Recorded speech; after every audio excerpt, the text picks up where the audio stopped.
In this video I've got Boombox double trouble because here we have a Hitachi 3D Subwoofer. This one is TRK 3D30, and I only really purchased this thing, not the nicest looking boombox ever, bit rough this one, but I purchased it because they've got, most of these Hitachis have tension mechs in them, but it turns out this is I think just a TN521, which I've already got and would have shown you in a video. So that was a little disappointing, but I thought I might as well grab the thing, and I've been meaning to do a video on it for ages, and then I bought another one, which is this one here. And I thought it might have actually been the same machine. Another auto reverse deck. And then when I got out of the car, it was only $20 this one, so I just grabbed it.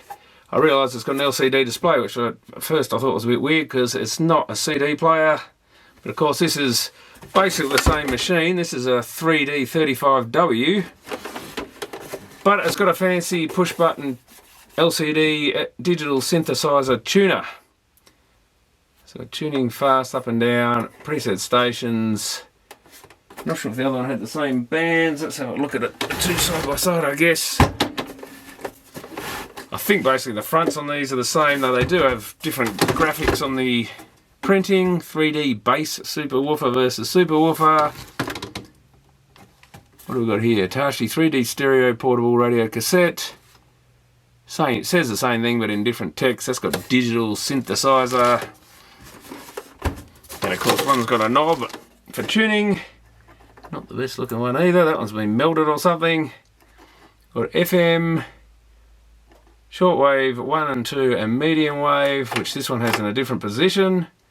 They've both got, so this switch is probably the same, CD line in, radio, or they call it tuner, so that's a bit more fancy. Tape continuous play off, normal and high speed, three-way graphic equalizer. Again, that's got little red bands on it. This has actually got the volume control busted off a bit. Still usable though. 3D stereo sound, and this has got a different one. That's got a nicer mic input. FM stereo lighter in the same place. This one doesn't even say auto reverse on it, which is kind of strange because given that was quite a feature. Full auto stop, double high speed and quality dubbing system. Deck 2 play record, deck 1 doesn't even say it's auto reverse, so that's quite amazing. They missed the chance to advertise a bit there. Different graphics on these as well. But other than that, antennas in the same spot. CD input, phones, FM mode. I mean, they're basically identical, I think. Power socket and switch. Mic mixing. Yeah, same thing. So quite a bit of it's the same and some of it's a bit different. So I might as well do both of these together since they're basically the same thing. This one's pretty rough. This one's actually, it's got a bit dusty now sitting around, but it's actually in pretty good condition. Still got the plastic on here. Looks like the same Hitachi badge. Handles are the same handle, I think. Someone even just left that on there for some reason. We'll get rid of that. Clean all the dust off it. But yeah, that's definitely in a bit better condition. There's a bit of a mark. Or is that just glue or something? Oh, most of that's glue, I think, on there. One little bit of paint missing. But yeah, not the prettiest boombox. I actually prefer ones that have everything on the front, but Hitachi decided, like they tended to do with their kind of strange designs they had of things, they've made it look quite a bit different to the normal one. I think virtually all these 3D Subwoofer Hitachis have a nice big woofer on the front, which is part of the reason they got rid of the tape decks. They've always got these flat decks on top. Though they vary, some are auto reverse, some are not. They did do quite a few with auto reverse. But these are just the fixed head auto reverse because the record decks all seem to be non-auto reverse, and that's pretty much all they made, those flip overhead tape decks for, was so you could flip the erase head around with a record head. If it doesn't have that, then you just have a 4-track type head, dual face on it, so it can read both directions, and you just have a switch to switch between the two directions. And the two heads, it's got a similar direction indicator here.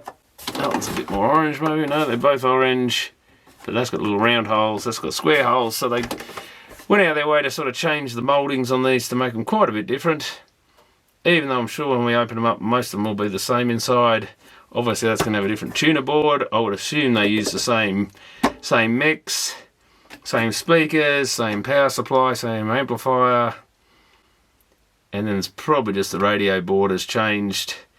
Most likely even this volume part, and like I said, the function switch are probably the same. They may well have made whatever goes under here different. Be interesting to see what they've done. It's always interesting to see how manufacturers came up with different models out of the same basic thing. And I have no idea if this thing works, doesn't work. Oh, I've even got a cord in here. Oh, it's actually wired in. Oh, I didn't know they had a fixed cord on them. There you go. Most of these newer ones had a figure 8 cord on them. But the only real reason for that was so you could pull it off and throw it away if you're going to go, you know, basically walking around with it on its handle with batteries in it. But if you can tuck it inside, that's just as good. I think this thing is meant to work. I think both of them are meant to somewhat work. But working and working properly are completely different things. That turns the 3D system on and off. So it must be the function switch or on radio. That's not... Oh, what up? Bench power would be a good idea.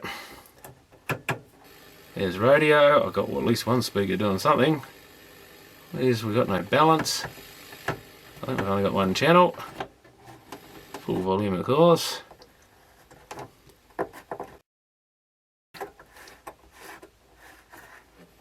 There's something. Not very loud, and only one channel at the moment. That's probably a fine tuner. Oh no, that turns with it. Oh, it's just a way of gearing it differently for the shortwave.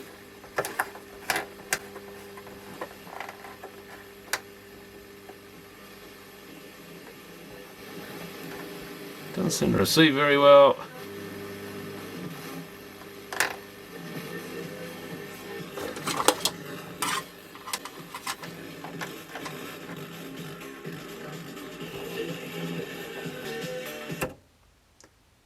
I guess we could go the line in. Let's shove some audio into this thing, see if that does any better.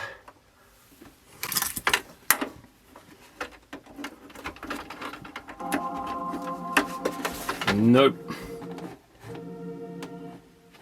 It's just an amp issue, I'm guessing. Let's go to tape. It's going... Oh, that's not the direction, there's the direction. Well, it actually seems to turn alright, that one. Changes direction. That doesn't do anything in play anyway. Or fast forward or rewind. That one rewinds and fast forwards, so we've probably got a belt out on that one. Can we get it in record mode? We can. Nothing turning.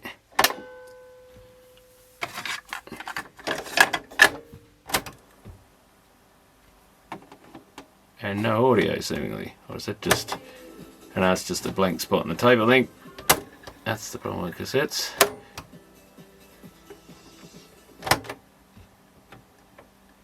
No sound coming from that direction, but I think this tape did have a big blank bit on it, come to think of it. No, so that's not a good sign. Maybe the head switch is not working. Oh, well, so that needs a bit of work, quite a bit of work by the look of it. I did say double trouble, and I'm probably going to get what I asked for. Oh, well, let's try machine number 2.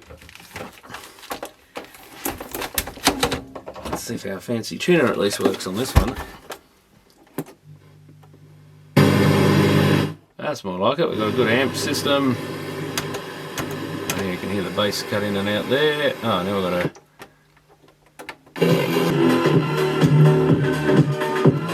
Well, that seems to work. Let's see what the tapes do. That's going in one direction, going in another direction. Fast forward, rewind. Nothing. Exactly the same problem as the other. Oh no, we've actually got play, a decent amount of torque there. But fast forward, rewind, so I'm wondering, rewind did move a little bit. I'm wondering if we got... Let's see if this chews the tape. It shouldn't. If we got the idler belt out on that one, the caps and belts, oh no, it won't be the, Now both belts must be working.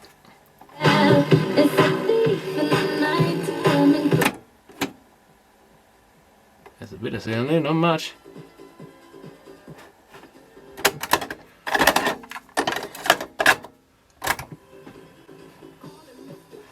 Yeah, neither of them have any volume. Rather weird. So the switch.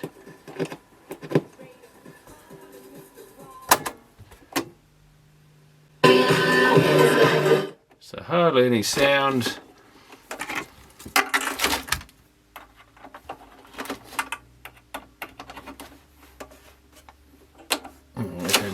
Mono too, I just realised, line in.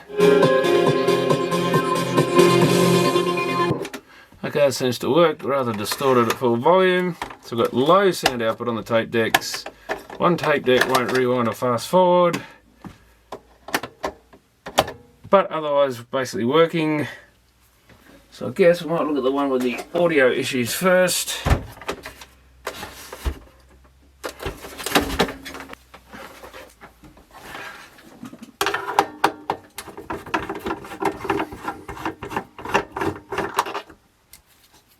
One screw under the battery cover, of course. Gotta have that. Oh, we've got a live spider creeping away here. Go away, daddy long legs.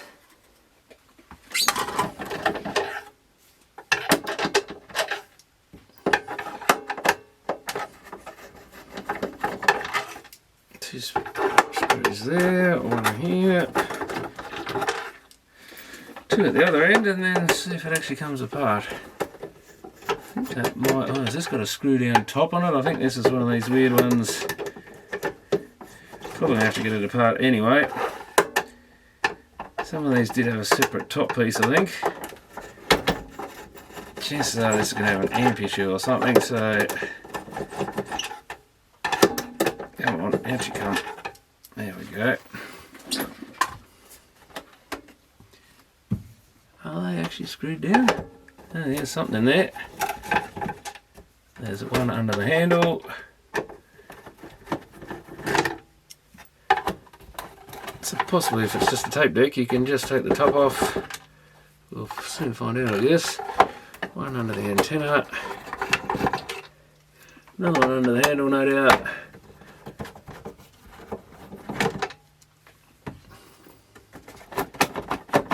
I'd say that knob probably has to go. Is that all the knob or is that another piece? No, that's coming lifting with it. I'm not sure if it should. Now, do we need to eject these? I reckon we would do. Yeah, that's it. Now we're... Oh yeah, so the dial cord's on there and just fits onto the tuning cap. So that's going to have to be lined up. God, there is some dust in this thing. It's absolutely filthy. Wow, those switches are disgusting. Wonder if anything works on this thing. Does the front now come off or the back? What the hell comes apart now? Yeah, it's starting to come. I think I'm going to have to get access behind these speakers, although they're the amp chips. There's actually got 2 amp chips. So maybe I didn't need to do this. Let's have a look. It's going to need cleaning out anyway. This is kind of cool. Oh god, yeah, all sorts of muck in there. So really just got the power supply down here. Everything else can be accessed from above. I think the first thing I'll do is take it out and brush it off. Okay, other than this going flying while I was doing it, it all went well. Not sure which way around that one went. Just have to see, where's the top? Let's see if I'll put that in the right place. No, of course I put it on the wrong way. But yeah, probably pays to be careful of that so you don't break the switch shaft. That's it.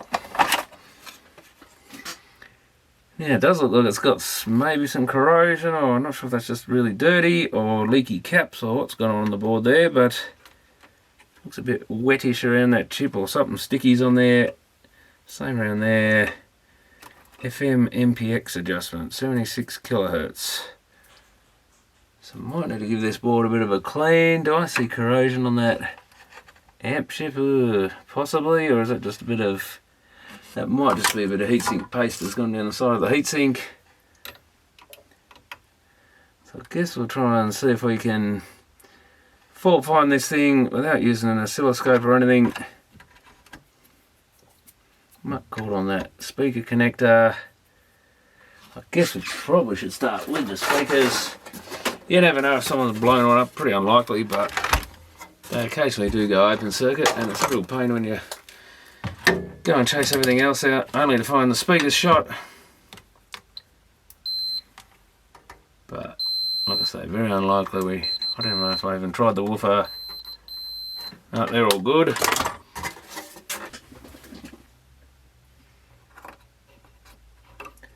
There's a bit of muck. But we had the same fault on every input. So most likely something to do with the amp. And the volume control is really the place to start, because that's kind of the interface between all the low signal and the amplifiers. And it's convenient to find, it's right in front of your face. So even with no circuit or anything, you can always find the volume control. I think there is a menu online for this, because I'm pretty sure I looked up to see what sort of tape deck it had in it.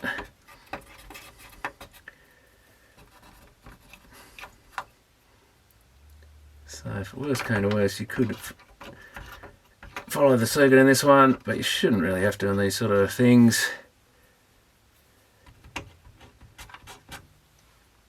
I don't think that's actual corrosion, but it is kind of like something has been spilled on it. Maybe it's had a drink spilled in it, which could have done some damage to something. Wouldn't be the first time. But it's mostly pretty low voltage, so usually drinks are more a corrosion hazard for these things. Let's see if we can clean all the button edges. Put that back together for now.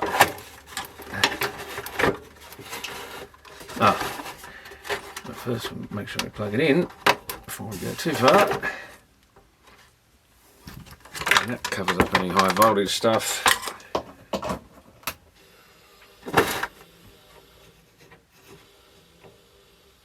Where's the antenna?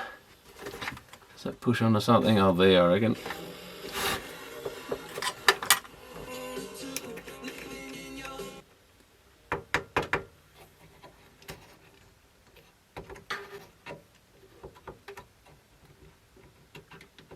Don't seem to be getting any hum or anything.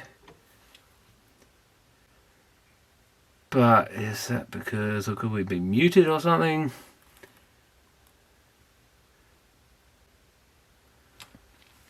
Got a couple of little transistors, almost just they're the muting or something. Hook up an FM antenna here.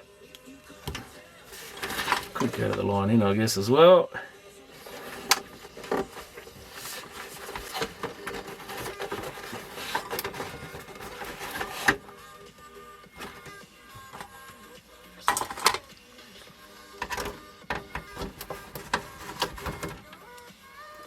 If we can get this board loose. Still on by that, I think. Only a couple of screws in it.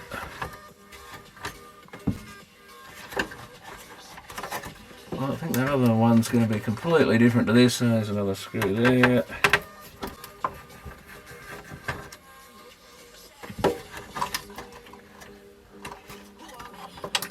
I can probably dispose of tape deck related stuff.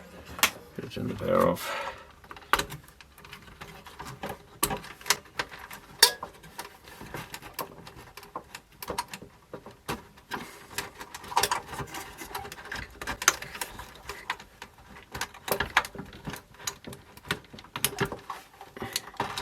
Also got just the speakers, and there's another one here. That's more tape deck by the look of it.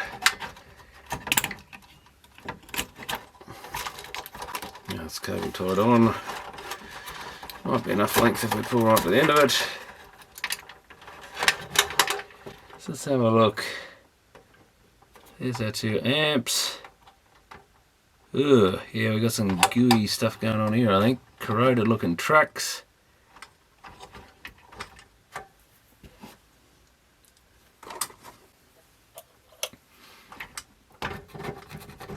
So it pays to do a visual. Oh yeah, that track, I can already see a piece of copper. So the green stuff's coming off, so that is corrosion. It's more black than green these days, so I wonder if we've got a bad track here somewhere. May not be related to the issue, but it's the first place to check.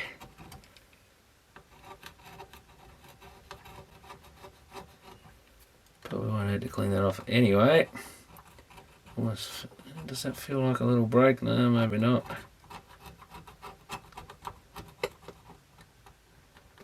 Something's making a noise there. So that goes around the amp chips and then comes back to the headphone socket. So I wonder if we're missing a connection for one of the outputs. That sounded a bit like I just discharged a cap. And that looks like a coupling cap out of the amp chip, maybe. No, that's fine. I'm not sure that should be connected to it, but it... So I don't think that's our issue. Unless one of those caps is leaky as well, that board's like that. That's another... There's quite a bit of goo around that cap. Never a good sign. Around both those caps. So could these caps be leaking their contents? Certainly possible. Normally it wouldn't get to the other side of the board like that, I don't think, but maybe if they're bad enough. So is it those two? It is that big one, I think. Yep, and this big one. Well, that's what an ESR meter was designed for.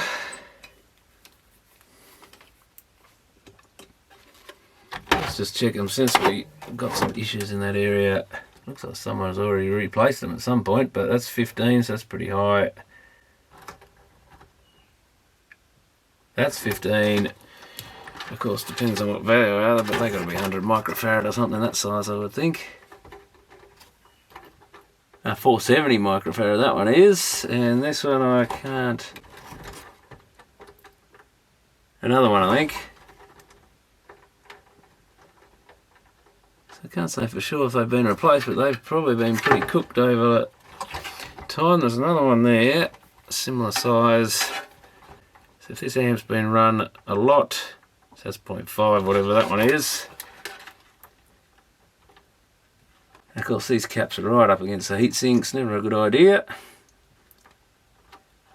So that might explain where the goos come from,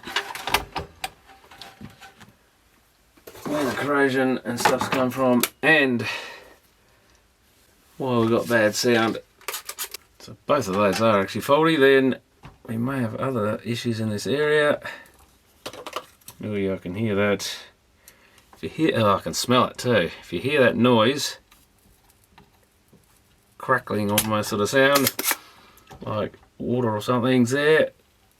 Oh yeah, bubbling in the solder. That's usually a good sign you've got a dud cap. And this one I can actually smell that fishy sort of dead electrolyte or leaked electrolyte smell in this case.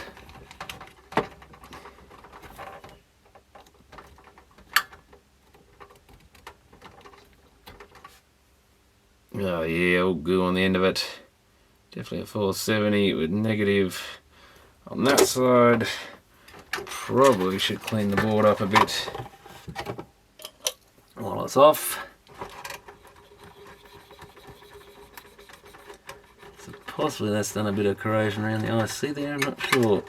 Just a little bit dirty. Let's just clean the board around there. Like it hasn't really corroded anything, it's just left a bit of residue there by the look of it. Oh, that really stinks.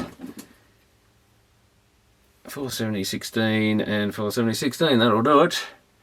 That's got positive and negative written on the board there, that's nice of them. They don't always make it clear. Never trust them.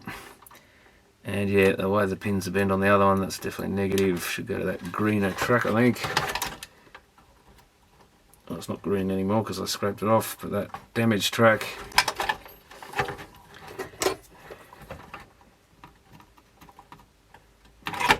And that didn't desolder the best. Solder's all kind of horrible.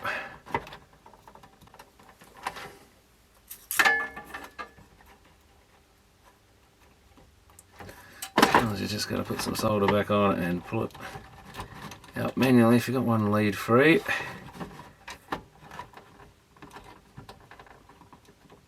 That does not want to come for some reason. Oh, what's going on with this one? That just, the solder's gone all lumpy and hard or something. It's not the best. So it's negative out towards the same direction. Looks like it's had a clean. Not too bad on that side. What's on that link? It almost looks like someone's put red pen or something on that. Be negative towards the back. That's what the marking on the board says too.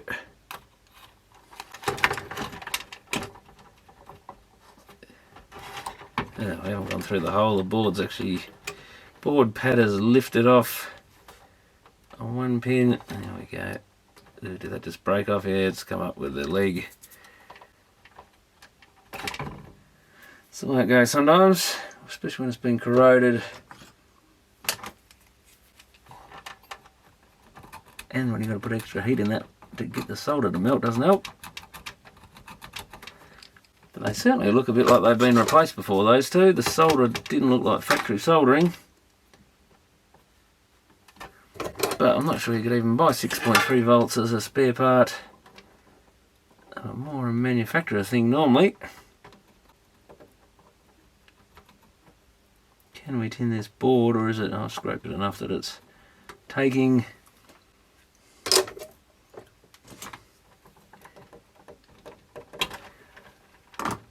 Where's my cutters? Let's just cut that to length.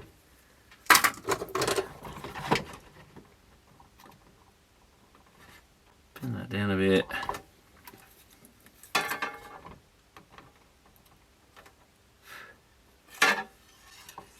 Better check these tracks have still got continuity.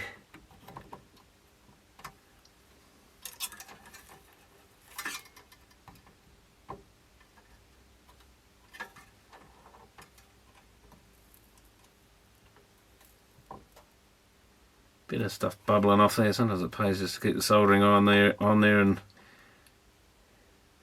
bubble off any mess. Problem is the holes through the board often full of a bit of capacitor juice.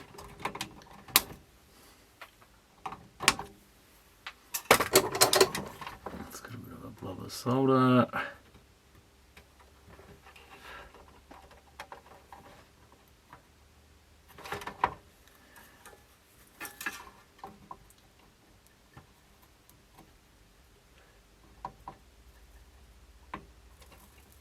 Even there, that pad next to it, can hear it making that horrible noise. Sometimes these Hitachi seem to have bubbly solder in them. It's just the flux they use, I think. I know I was working on one of their TVs and it was doing the same thing.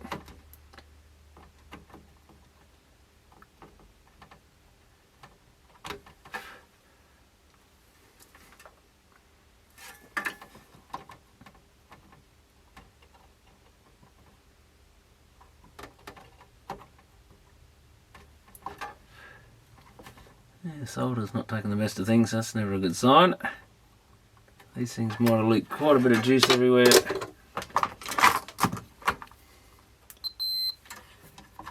Let's just make sure we're actually connected again. Those two measured shorted anyway, I think. I don't think there's anything I've done to make it that way.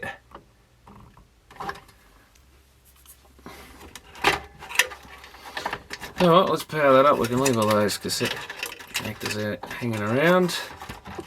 Just make sure we're not touching anything metal with the board.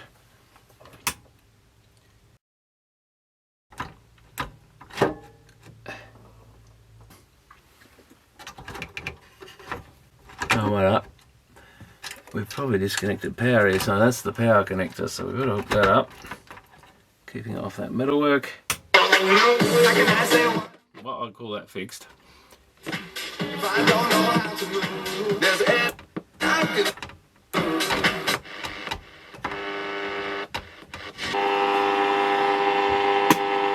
Suspect that channel's down a bit. I think this has a balance control on it. So I might have to hook the signal generator up and just double check that. Just make sure both channels are coming out at the same level. I wonder if that's ground. It should be. Looks like I've got left, right, WR, WL, this would be the woofer I guess, and ground. Oh, it looked like a sine wave and then it disappeared. Oh, there it is. Alright. There we have it. We have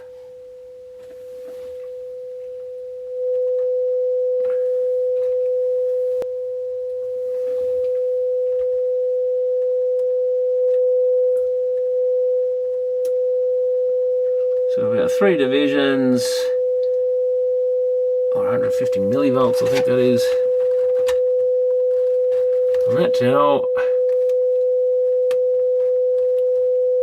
And yeah, definitely got less, only 2 divisions or so.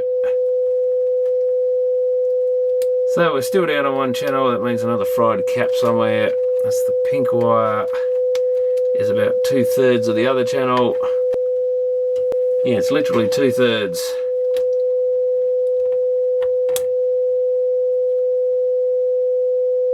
And it's offset a bit different. Well, look at it. Anyway.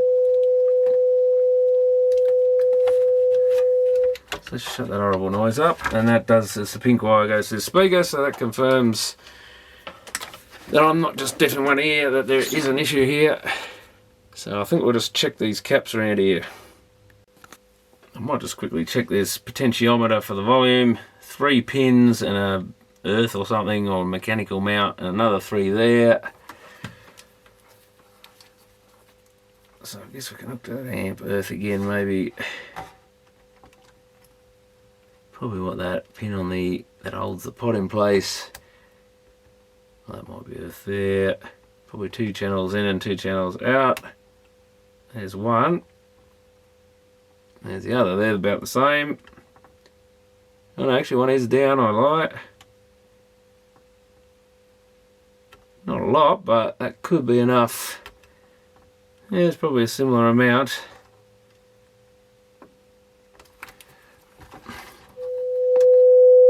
Turn things up a bit. Should be a fixed level coming in.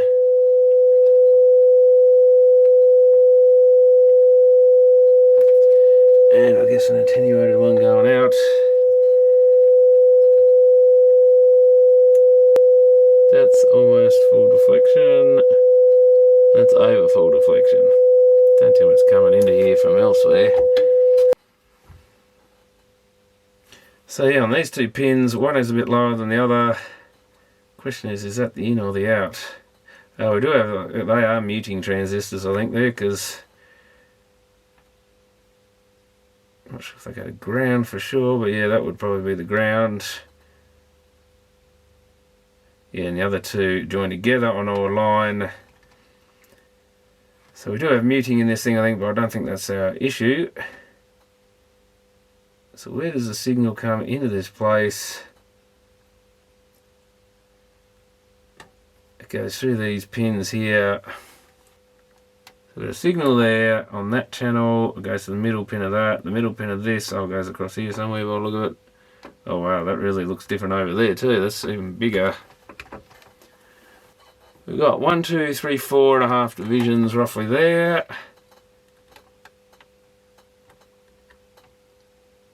And we've got 3.5 there. Great, so that means we've got something further back in here. Let's see, there's a pot. There's something on that. They look identical, I think. That is 3 divisions and a bit. There's a bit of ripple or something on there, but roughly the same amplitude. That's got 103, 6 and a bit. That's got 6 and a bit. Or well, very close anyway. Maybe give us a slightly less. So that's got just under 6. Just under 6. If I wind that up, oh, that's actually, no, that's 5. Basically 5. They're definitely different level signals. Coming out of this, is that the first pot? That is 6 divs. So that's almost the same. So is this pot doing something weird? Or something on the other side of it doing something weird? That's what it looks like.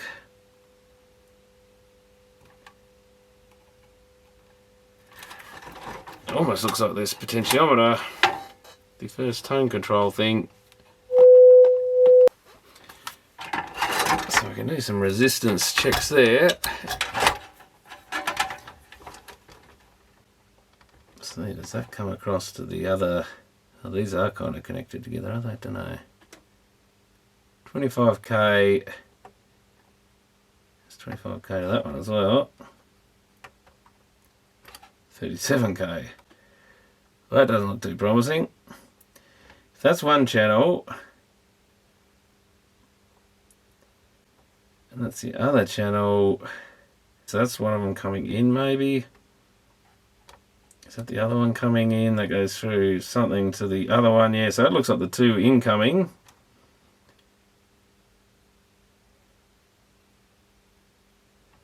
$41k, oh, that's not necessarily the right one. 50k, 25k, 25k. So that's actually gone up in resistance. That can't be right, can it? 48k, 50k. Oh, that's 25k to there. So that end one to that end one, 25k. That one to that one, 25k. So that's probably 2 channel outputs there and there. Let's check that again.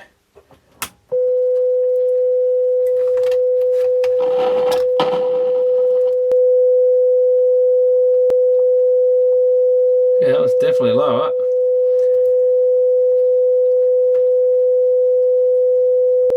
Yeah, that's good. That's good. Very small amount of difference. One's slightly bigger than the other, but by the time we come to here, what's on this other lead? It also has an audio signal on it.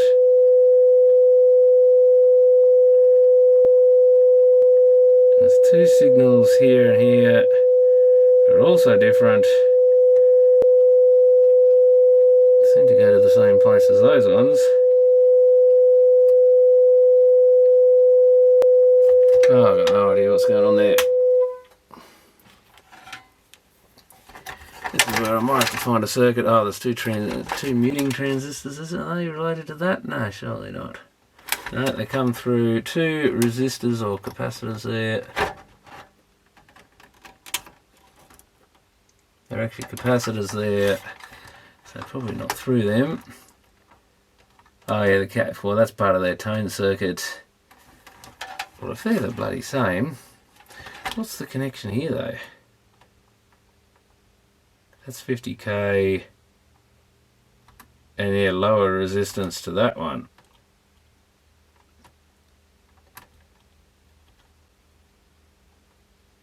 $32k and 50k. So is that a common connection? I have no idea how these pots are set up.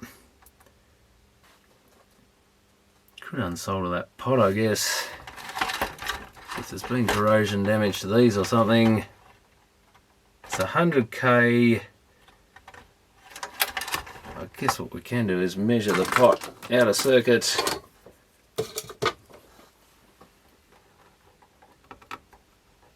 See if we can make more sense of it.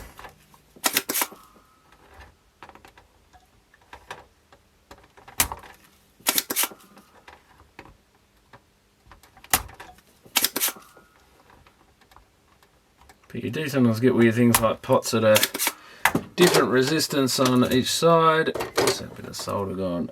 Let's just get that out of there. Something weird like that.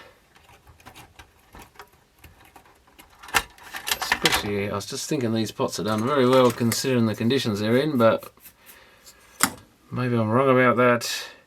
So we can kind of see what they do. Oh yeah, so you've got two bits for the wiper, which I think go to these end. Oh, well, which ones are they connected to? And the other bits are the pieces they wipe to. So it's possible they just don't bother connecting the other bit to ground or whatever.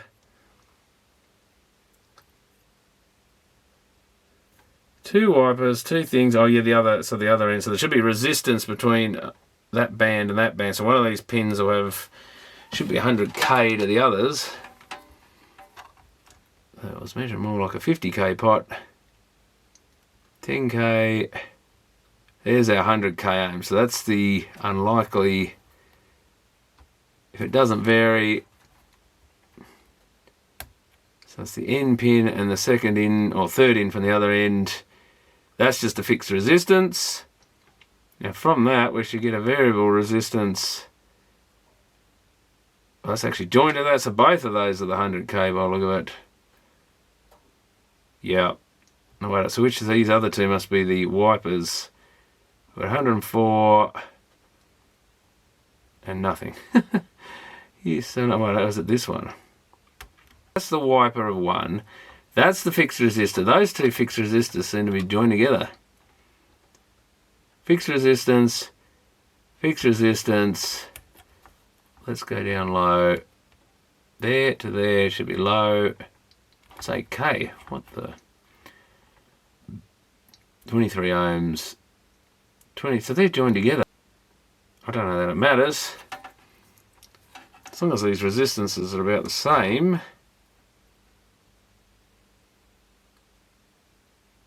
That's still 22k. 22k. Definitely lower there. Let's go into this next pot.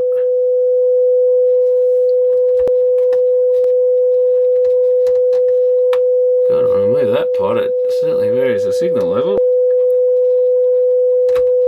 That one goes up. That one drops down to nothing and goes back up again. What the hell? That's got 1, 2, 3, 4 and about 5. That's less. That goes to the other side. 60k and 35 to that. 31. 35.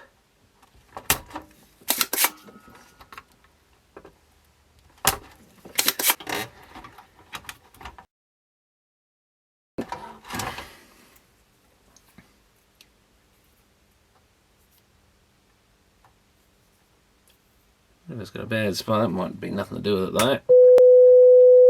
Yeah, those two signals are pretty much identical now, I think. That is 3 and 6.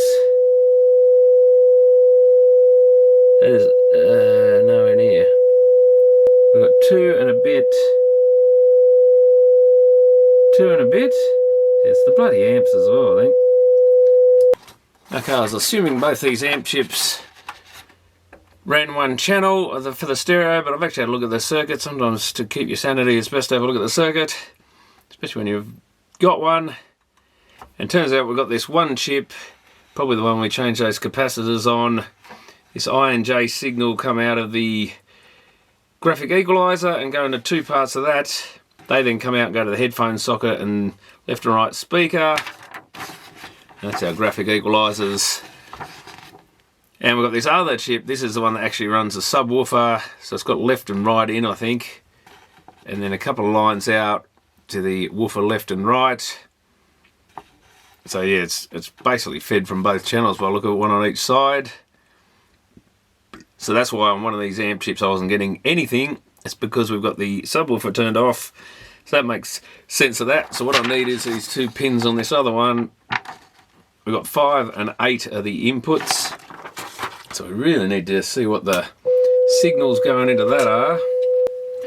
So it's this IC here, and it was pins 5 and 8. Now which one's the pins 5 and 8 is the next question. I don't know which way around this chip is, but 1, 2, 3, is that 5? We've got a signal there, 6, 7, that would make that the other channel. No, that's the B+. I say by the amount of rip on it, so that's pin 12. How many pins we got on this thing? Well, that's one of the end ones. So the highest numbered pin says 12, 11, 10, 9, 8 maybe? Certainly made a noise when I touched it. Or is that 8?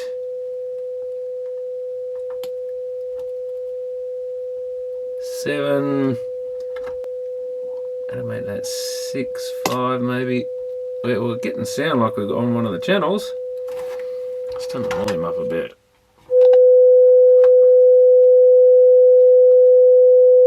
Yeah, there's a signal there. Signal there. That's going to be annoying. Let's unplug the speaker. Seems to be a very low level signal. Let's turn the oscilloscope down a bit. So the two pins are opposite each other by the look of it. That's 1 and a bit. That's one, they look to be the same levels. That is 2 and a bit, maybe 2.5 divisions. It's slightly less, but it's much closer now. Oh, you know, that's quite a bit down. The higher you go, the more difference, I think. 6 and a little bit divisions. Yeah, it's only 6 divisions. There's a bit of difference there, not as bad as before, I don't think. So we've got a second issue here. Given there's a few caps around this chip, I wonder if we've got more fried capacitors.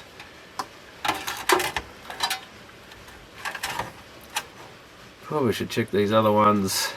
I was going to check them eventually anyway. Probably one situation where a bit of a blanket change of caps wouldn't have hurt. Okay. There's one cap there, which is 2. Another cap there. 12. That's probably cactus, but it may be low enough value that it's not. I think this might be their complementary pair. 26. That might be an issue. And 6.1. It's a blue and black cap, but whether they're related, they might be related to these ones over the other side. I think that's 1. 14. Is that the other?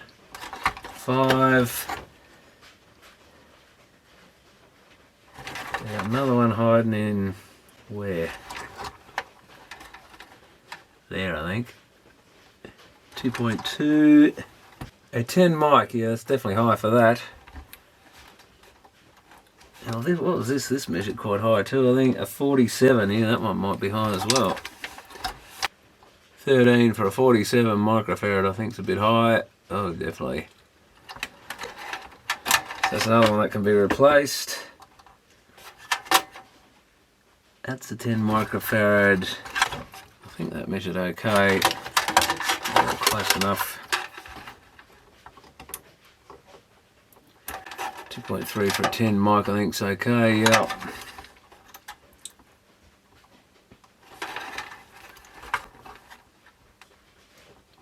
$15 is probably a tad high for that one though.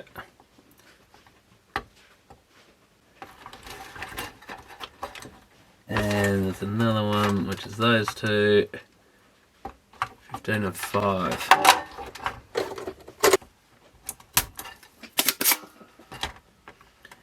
That stinks a bit too. I'd say this amp has been run at high volume a lot. It's probably cooked these caps.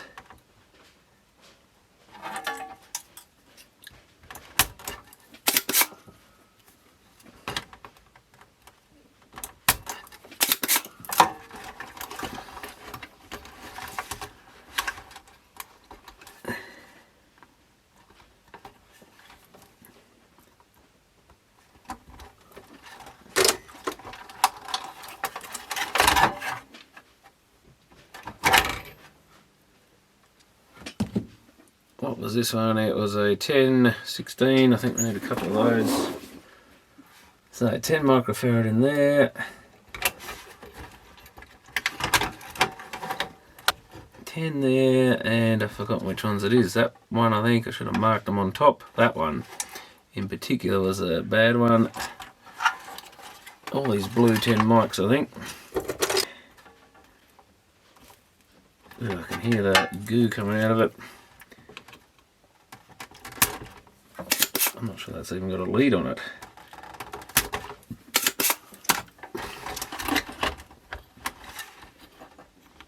Yeah, it's there.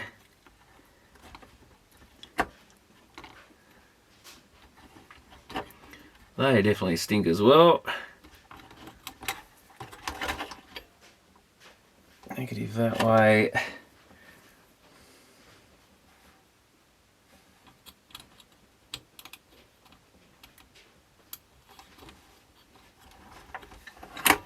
So it seems to be all the blue coloured caps are the bad ones.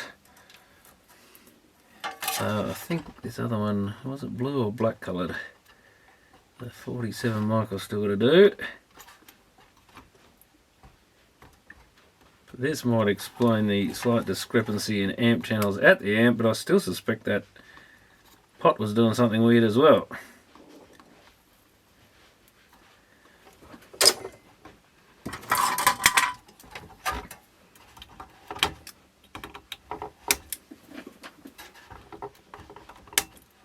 Well, I hope this stereo doesn't smell like this forever, because I can really smell these things. Hopefully it's just the one that's going in the bin,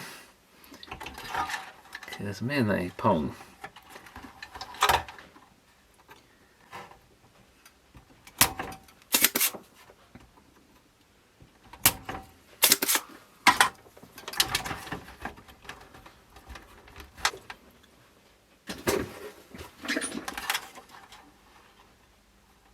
What's that one?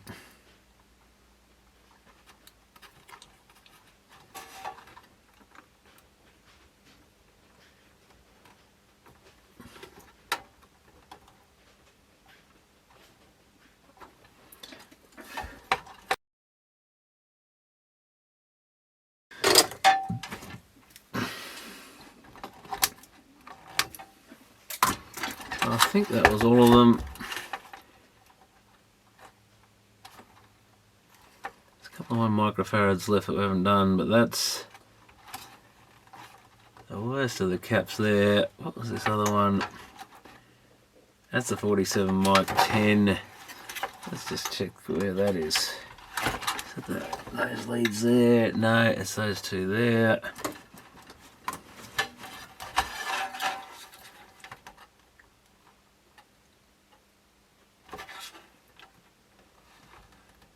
Yeah, that one's definitely high too. That goes into the subwoofer, but let's change that as well.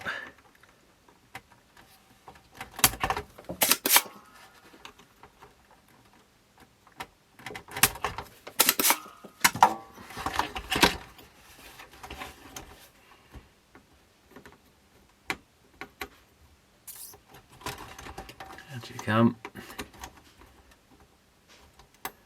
They're both loose now.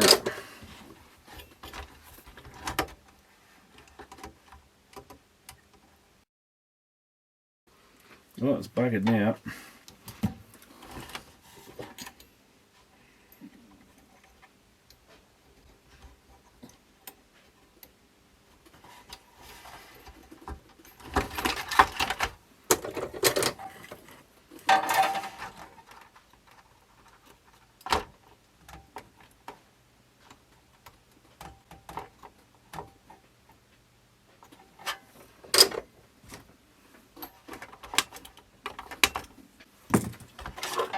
So a big recap of the amplifier in this thing. That's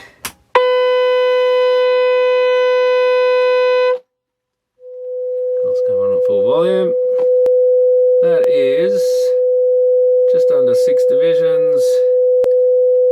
That is pretty much the same.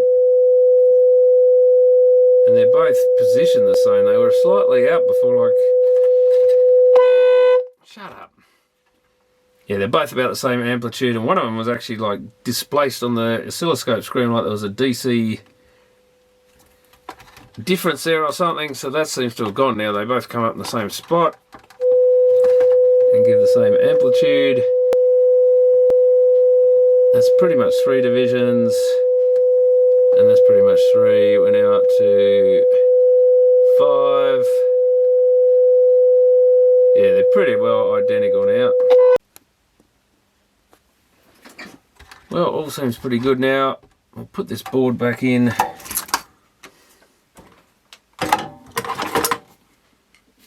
as well always put 1 or 2 screws in. It's not fully screwed in. There could be something wrong with the tape deck yet.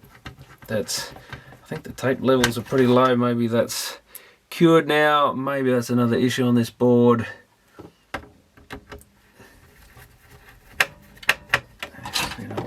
Somewhere I could have sworn there was 3 of them. No way. Where the fuck are you going, bitch? Oh, there's the 3 screws. I put the wrong one in. Where was that other screw? I can't fucking see shit in this place. Yeah, there definitely seems to still be some liquid on there. What the? Where the fucking screw I got? Ah, there. You fucking motherfucker.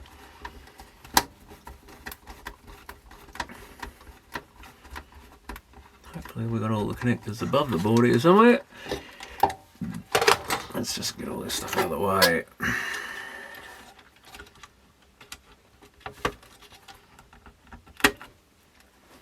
Plug our deck back in. I don't know if that was meant to go over the top of that, possibly.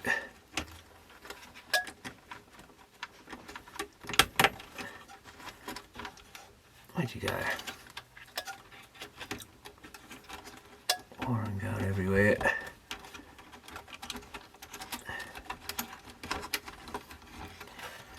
Which kind of needs to be kept out of the way. Something like that. Okay. Get rid of that. That's our radio. So now click lead back on.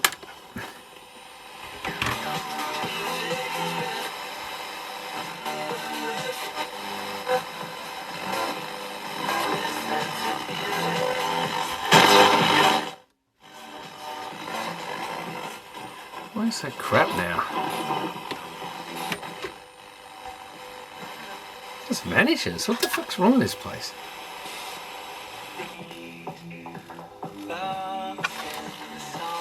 Weird. Is that connected?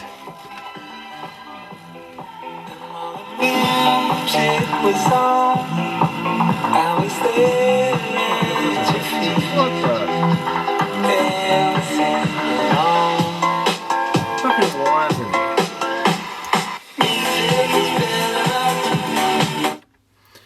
Okay, that seems good. Oh god, that fucking trying in my face. Oh, what's that button there?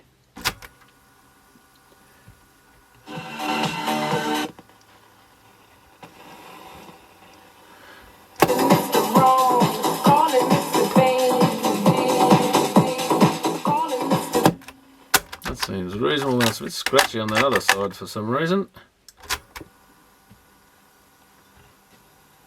Oh, that's right, yeah, so this switch was not, that's what it was. It plays one side but not the other.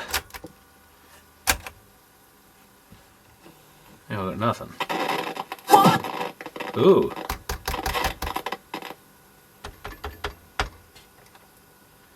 I won't hit record because I don't want to ruin that tape. So it's either the record playback switch or the head switch is dicky. Let's give that a bit of a... Oh, that's for the other tape deck anyway, so it's not that. This tension should have a switch down under there somewhere. We'll give the record playback switch a clean anyway. This is just the head switching on this unit.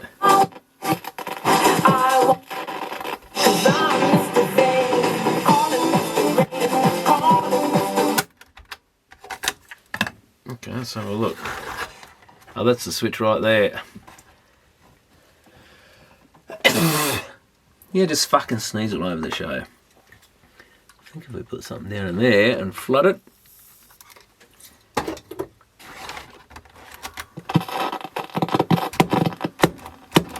Doesn't sound like we fixed it. Where is the fucker? I can't even see it really.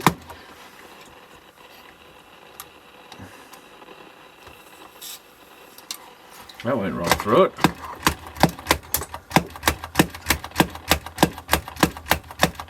Still scratchy a bit.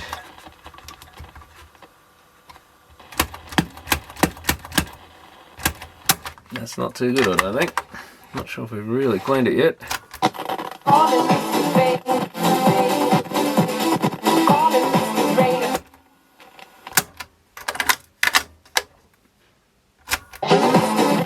That's better than it was. It's doing something.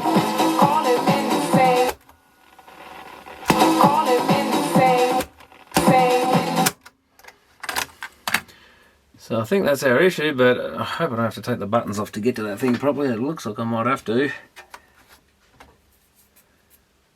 I don't know that it'll come out. I don't think it will. Well, that's a pain. I haven't had to clean one of these yet, so I guess there's a first time for everything. I'm going to turn the power off. Actually, I wonder if we can just unclip the buttons. That's the other option. These just... It's always risky you're going to bust something doing this, but I do not like doing this because it can be a bit dodgy, these things. What's actually... No, I'm going to take them off, I think. A bit hard to see how they actually come off.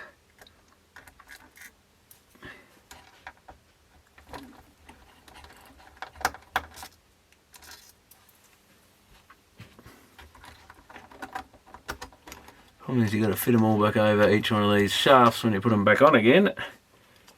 Yeah, they should have just clipped upwards. It's just a little risky. There's a lot of gooey grease down in there for some reason. That's a little switch. Yeah, I kind of got the stuff in where it should have gone. I guess the other option is to actually undo it. Why not have a look how this thing's put together a bit. I've seen plenty of them in exploder views of these decks, but never really had much of a look. Just got to be careful of this ribbon cable going to the head. Now I can get to the front of the thing. It's plenty soaked. Well, we got no power. It's a fucking good question.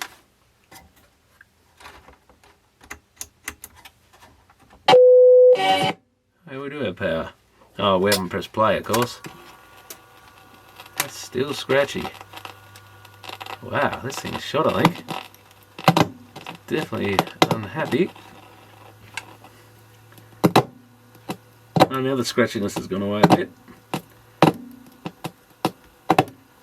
We just really need to grab this with some pliers or something and flick the hell out of it.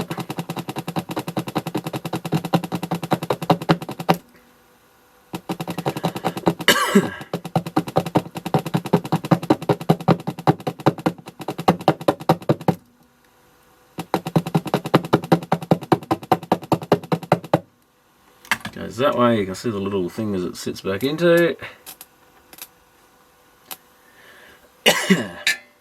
Stop coughing, you cunt. Tiny little screw.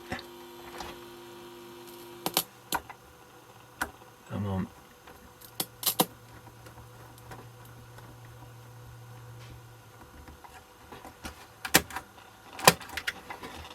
And it's scratching again. No way. Do we have another issue here?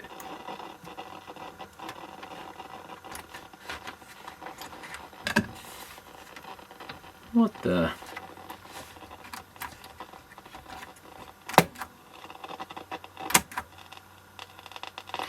That's weird. Pulled it apart, it seemed to come right, and now it's scratchy again. Very weird. Ah, you son of a...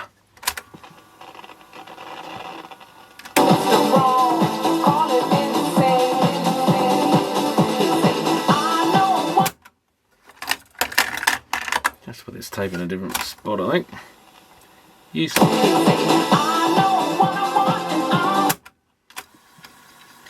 Let's fast forward where it's got something on both sides.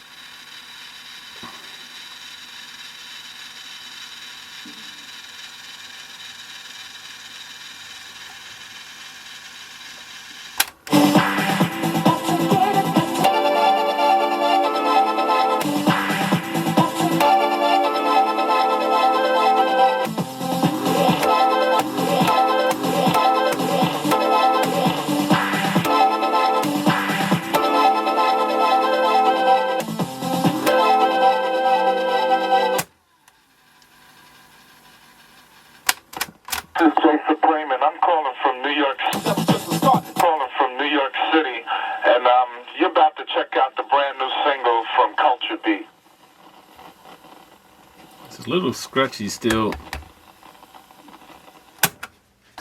Take the tape out. Bit of scratching still.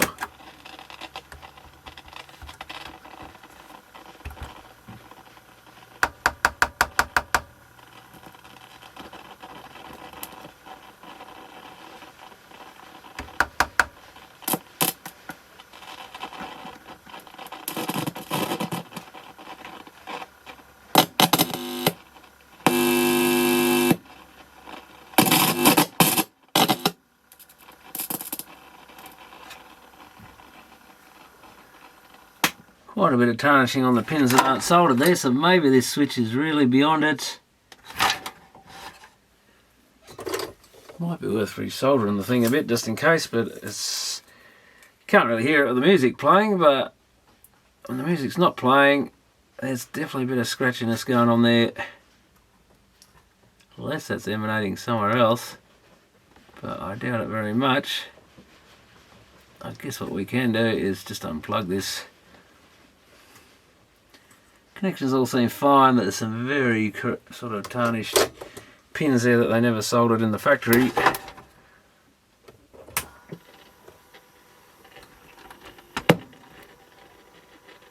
Ah, it is in the amp or something. Bit damn, so we've got another issue. Is that one of these pots? Huh. That's gone away. So that's just fallen me. Maybe it's just the volume control in that position. Ah, be damned. So that's not the switch at all that was crackling. Well, I'll be damned. Oh, well, that seems to have fixed that issue. Oh, bugger the fucking mother of this shit.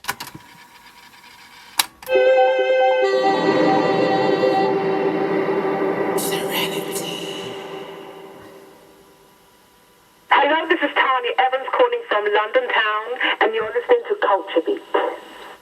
What's up? This is Jay Supreme, and I'm calling from New York City, and you're about to check out the brand new single from Culture Beat. Is it scratching again? Without your face jumping in a...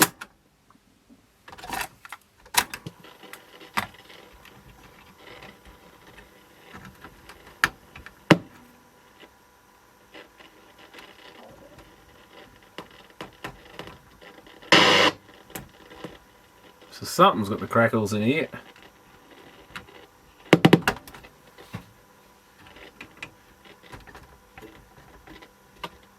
It goes up and down with the volume.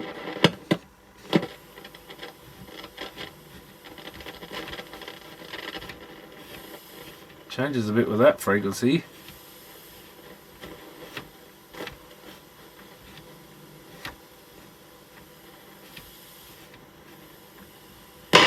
Could that be the function switch or something? Could be.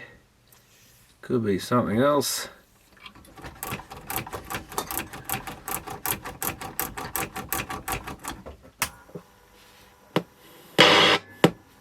Shut your fucking hole. No, it's still there.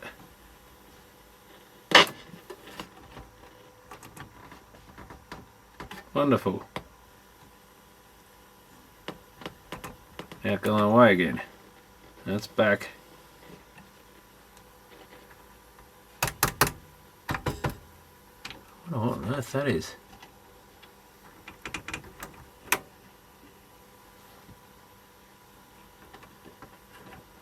Something to do with one of these external things or something, is it? Gone quiet now.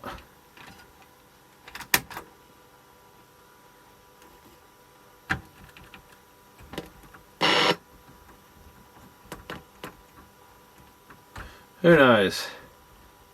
Could it be a power thing? It doesn't have a socket, so I do not know, but it's gone quiet for the moment. I'll give that a bit of a clean as well. Let's get these buttons back in place.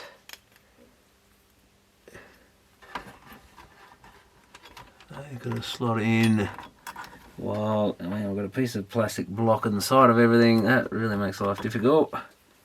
A piece of metal in the way, blocking our vision of where these buttons go. Where does that button, that bit of metal plate there goes down underneath, I guess, so maybe we've got to swing it in. Oh yeah, we can see it that way. Ah, you fucking... Get out of here, cunt. Get fucking off the speaker, you puffer. So I think we're going to have to try and get these on and then jiggle everything in place, which is going to be fun, no doubt.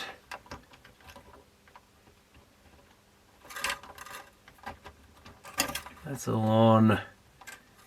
That is, yeah, they're all in place, I think, but we've got to slide. Oh, you just slide them up and those little tongue things go under. That one isn't on, I don't think. Fuck it, hell, what? Ah, oh, you fucking...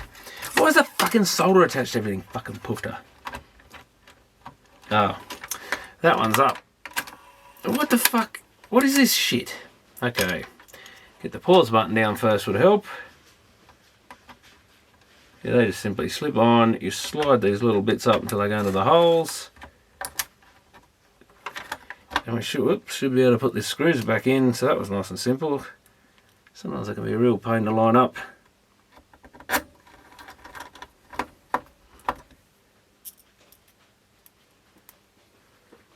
And I think the other deck still has an issue of something not turning. Problem with looking at two machines at once is you forget which one had which fault in it. Head's actually mint. Almost perfectly clean. In fact, all of this is pretty clean. It's just the pinch rollers have a bit of that little white stuff on them where the rubber's probably starting to rot a little bit or something. That rubber tends to go white for some reason. But the capstans are nice and clean. There's a little bit of dust and stuff, but that is surprisingly clean. Pinch rollers don't really have a lot of stuff on them. Oh, I wonder if someone just bought this and used it as a radio at full volume in a factory or something. Could be something like that. Shut up, gut. This side's a little dirtier. So they must have recorded a few things with it. We'll give that a clean while we're in the process.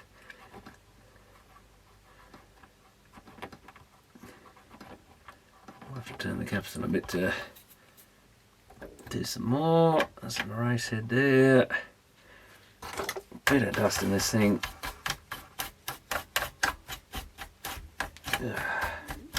How'd you come? Buttons want a good clean while I can get to them as well. Especially along that bit.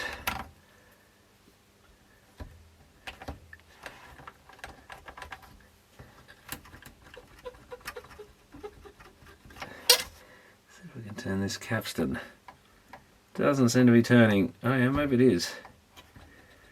I must have cleaned it better than I thought.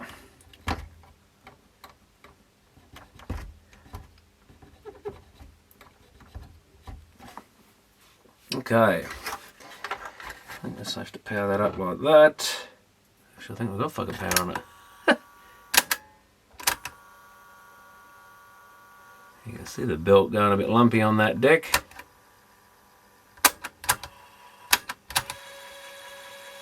A little noisy on that one.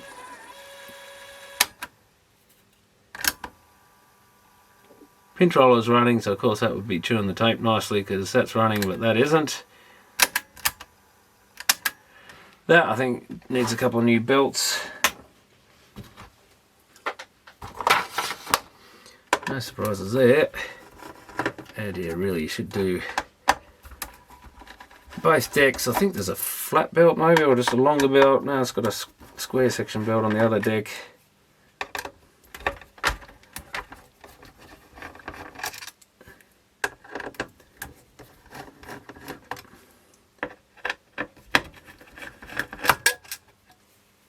Is that it? That's it. Nice and dirty under there.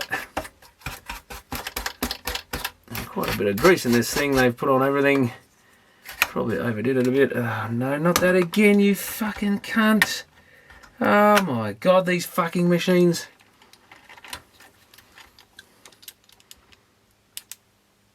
So it's probably time to unplug this thing again.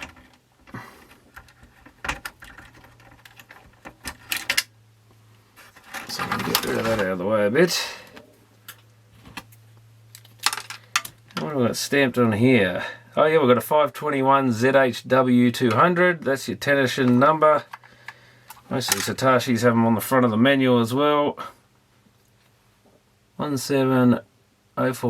I think these were made around 1989, these units.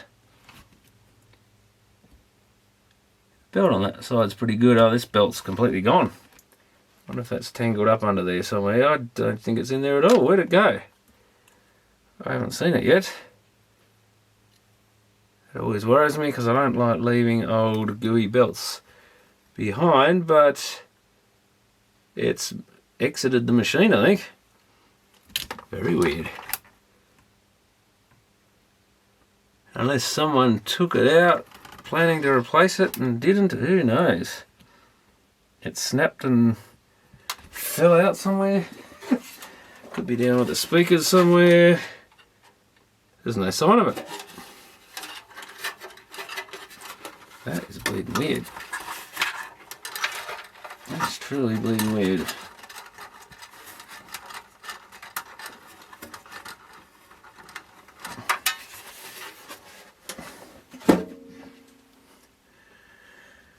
So yeah, we're missing a belt completely.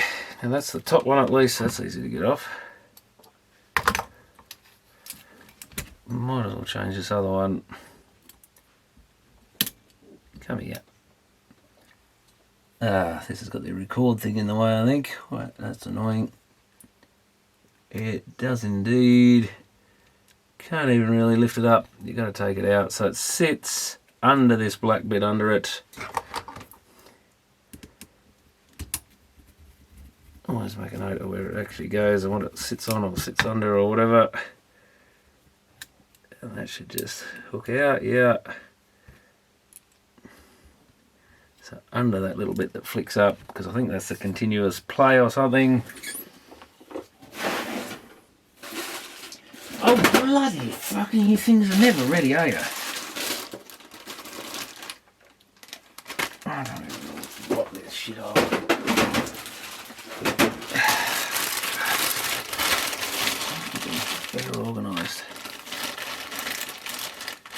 Yeah, get those other motherfuckers. Put their stupid miserable asses in there. Piss them off. And I forgot what length these were. I think this is just a 1021 type. It's a 21 or 21Z. Yeah, it's just an old 1021 with a basic auto stop. Which I think might use the same belts as the 21Z with the fancy auto stop. But don't quote me on that at the moment because I can't remember. Too big. Too big. I think these might all be too big. But then they're probably all too small. Bloody Jesus. Fuck. I'm running out of the right sizes now. What size does this fucker need? It's going to be something like that, isn't it?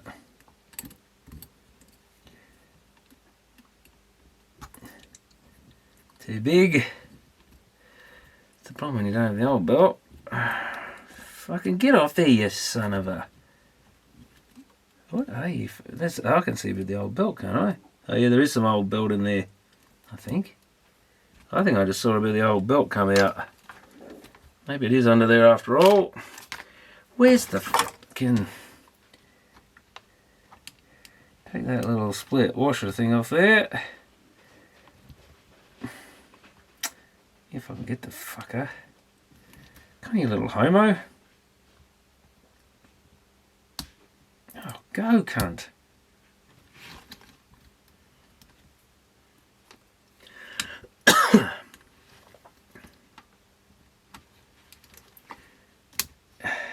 And I think there's a washer on top of that as well.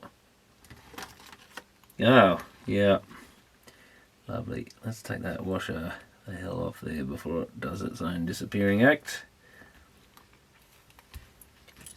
You know, the belt is in it's tangled up in the pause mech. Oh, it's actually wrapped around, so it's all wrapped around the capstan kind of thing. Oh yeah, there's goo under there, so it did go gooey. I suspected it might be hiding somewhere. That certainly would have prevented the capstan from turning well.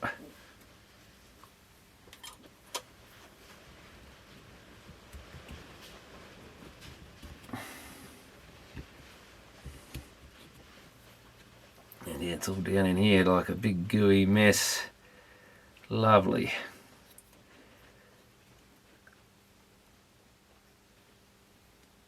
Ah, yuck, look at it all.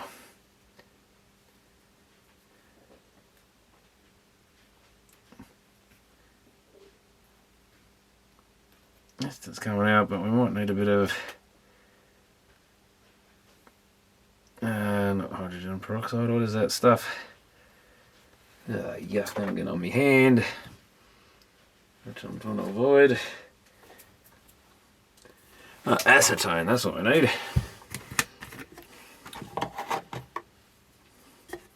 Let's try and dissolve off what's left of it. Yeah, much quicker. Just destroys the stuff. Ugh, now we're getting stuck elsewhere though.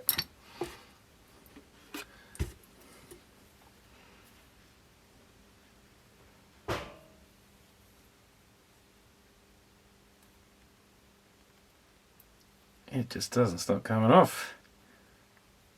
Stuck everywhere. God damn. There's a little plastic washer in there, but it all seems to have got mixed up with that. And you just go through 20 cotton buds trying to get it all. I think we've got the worst of it now. So put a little bit of grease on that washer, I think. And better clean out the pulley.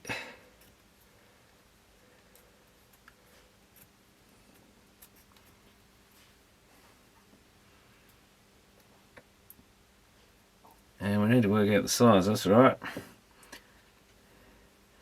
Just by putting another belt on there that I actually realised the old belt was under there. That's going to be close, isn't it? Set that about there. That's, yeah, it's going to be pretty good. I do have one slightly longer. Yeah, that one.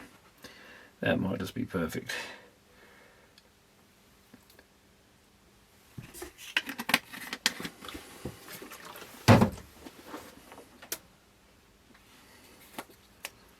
Put a tiny bit of,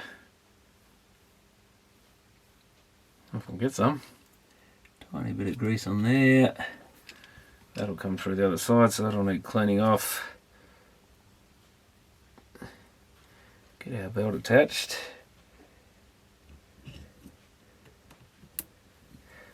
Yeah, that's pretty good.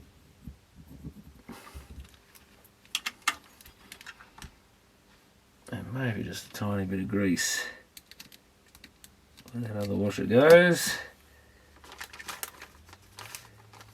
Come here, little so-and-so. That's on. Split washer.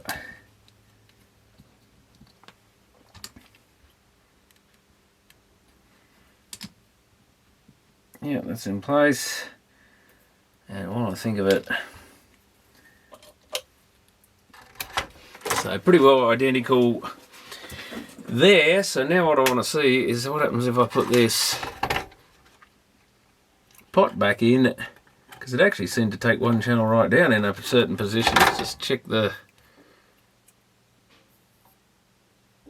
Can't see anything. Or is it disconnecting at a certain point? I think you can actually unclip these things if you're careful. Come on, off you come. Oh man, yeah, that's bent.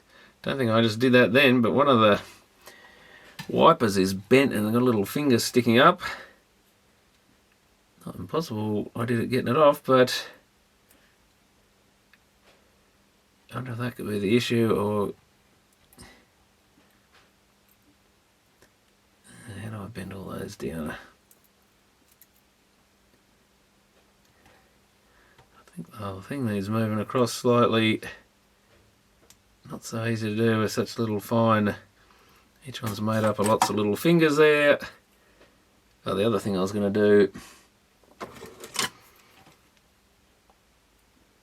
push them all up a little bit so they're definitely pressing down on the little carbon tracks there. I've got to try and get these on flat, I think, and do both clips at once, which didn't really happen, but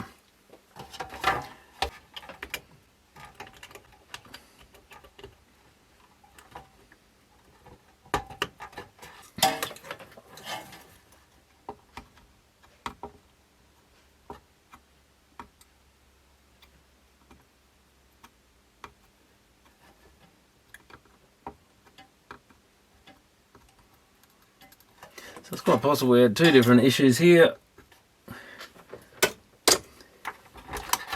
I was actually expecting it to be caps in the amp with a problem, but when I measured further back, we seem to have issues in this part of the circuit, so let's try again.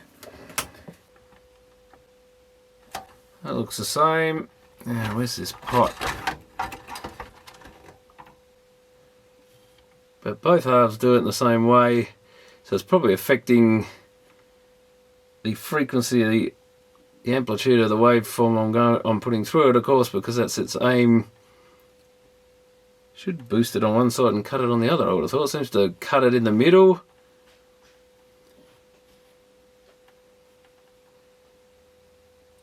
But yeah, basically it has no effect in the middle is the idea of the tone controls. But that seems to work equally on both sides now. One of them was kind of cutting right out. So fingers crossed. Oh, I guess we better measure the signal on the output as well.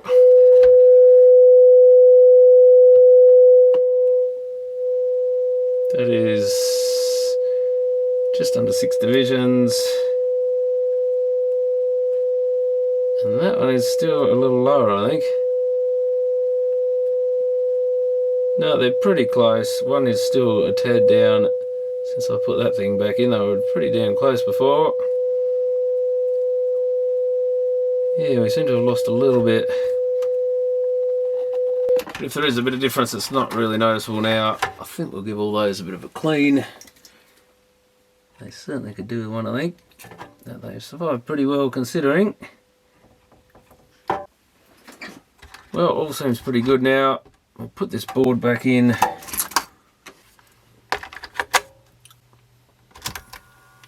Oh, what's that button there?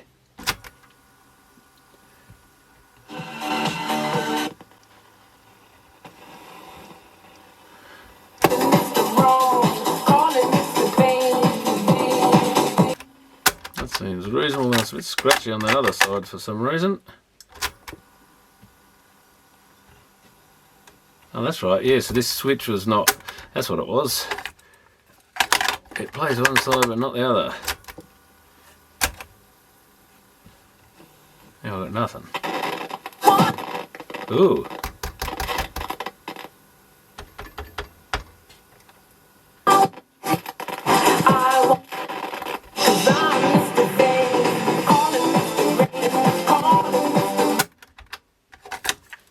Okay, let's have a look. Oh, that's the switch right there. I think if we put something down in there and flood it.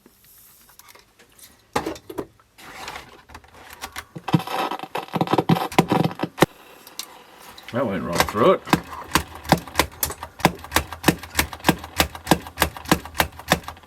Still scratchy a bit.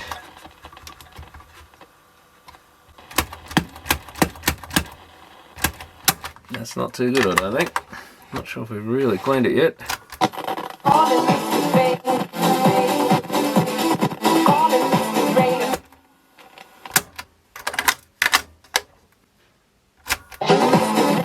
That's better than it was. It's doing something. So I think that's our issue, but I hope I don't have to take the buttons off to get to that thing properly. It looks like I might have to. I don't know that it'll come out. I don't think it will. Well, that's a pain. I haven't had to clean one of these yet, so I guess there's a first time for everything. I'm going to turn the power off. Actually, I wonder if we can just unclip the buttons. That's the other option. These just... It's always risky you're going to bust something doing this, but... I do not like doing this because... It can be a bit dodgy, these things. What's actually... No, I'm going to take them off, I think. A bit hard to see how they actually come off.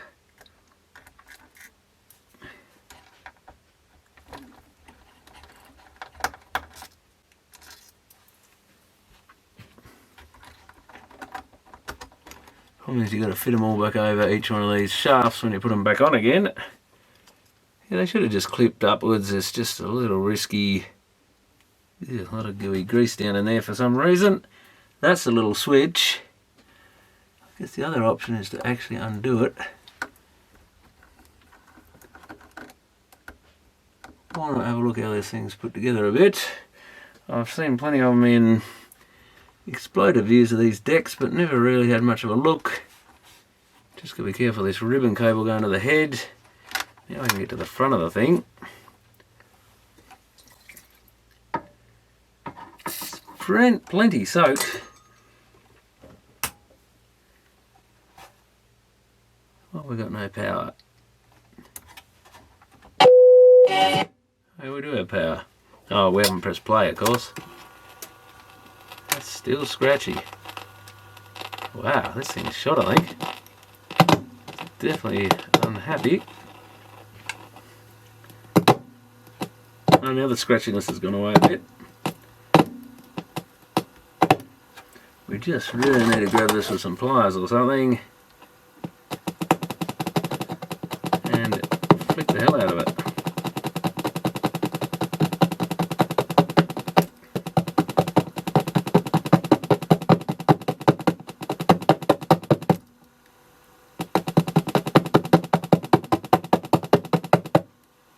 Goes that way, you can see the little thing as it sits back into it. Tiny little screw. Come on.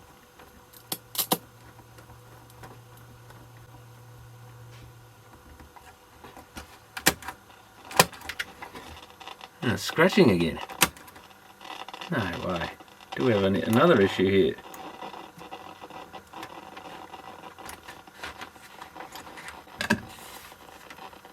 What the?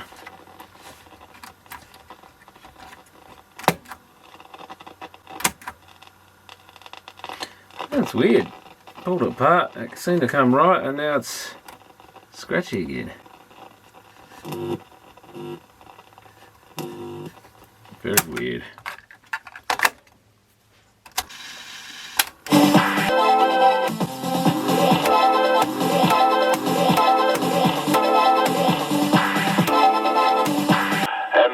You're about to check out the brand new single from Culture B. It's a little scratchy still. Take the tape out. Bit of scratching still.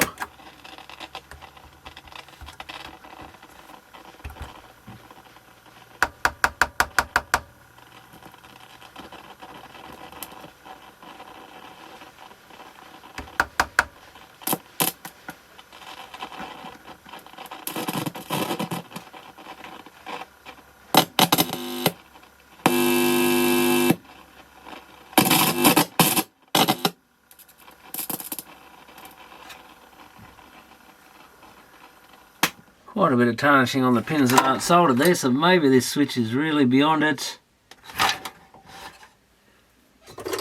Might be worth resoldering the thing a bit just in case, but it's, you can't really hear it with the music playing, but when the music's not playing, there's definitely a bit of scratchiness going on there. Unless that's emanating somewhere else, but I doubt it very much. I guess what we can do is just unplug this. Connections all seem fine, but there's some very sort of tarnished pins there that they never soldered in the factory.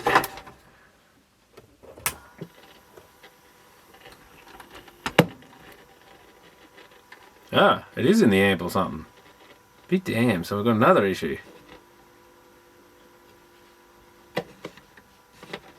Is that one of these pots? Huh. Now it's gone away. So that's just fallen me. Maybe it's just the volume control in that position. Ah, be damned. So that's not the switch at all that was crackling. So something's got the crackles in here.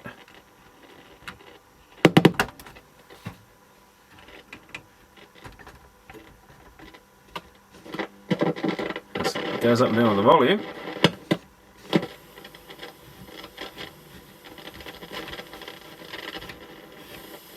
Changes a bit with that frequency.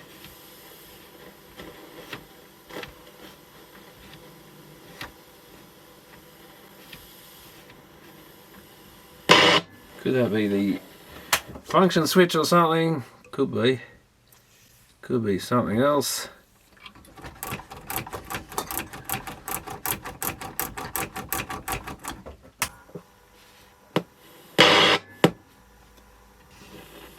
No, it's still there.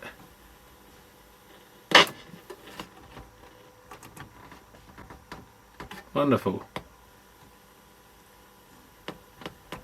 Now going away again. That's back. I wonder what on earth that is.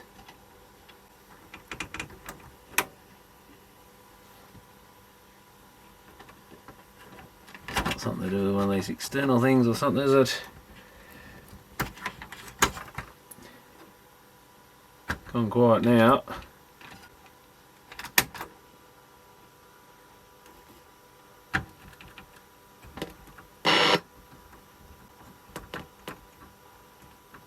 Who knows? Could it be a power thing? It doesn't have a socket, so I do not know, but it's gone quiet for the moment. I'll give that a bit of a clean as well. Let's get these buttons back in place.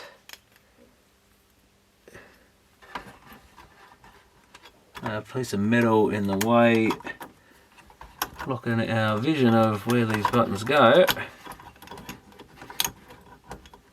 Where does that bit of metal plate there goes down underneath, I guess, so maybe we've got to Swinging. Oh yeah, we can see it that way. Okay, get the pause button down first would help. Yeah, they just simply slip on. You slide these little bits up until they go into the holes. And we should be able to put these screws back in, so that was nice and simple. Sometimes they can be a real pain to line up.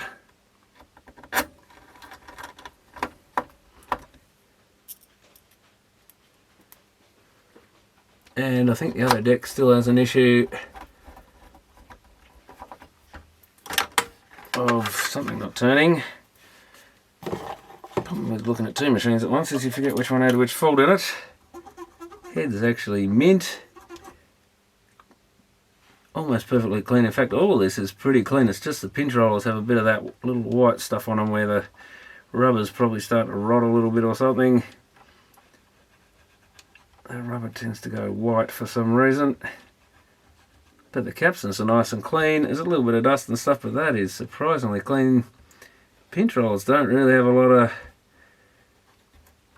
stuff on them. Oh, I wonder if someone just bought this and used it as a radio at full volume in a factory or something. Could be something like that. This side's a little dirtier, so they must have recorded a few things with it. We'll give that a clean wire in the process.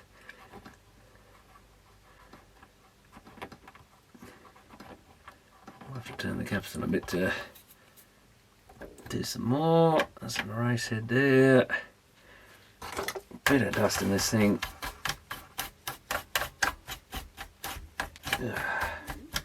How'd you come? Buttons want a good clean while I can get to them as well. Especially along that bit.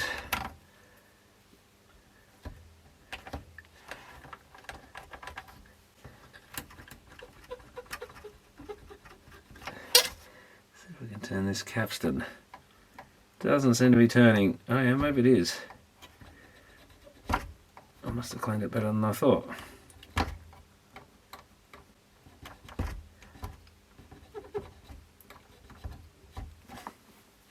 Okay.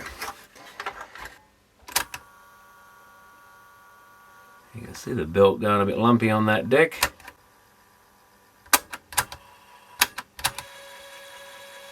A little noisy on that one.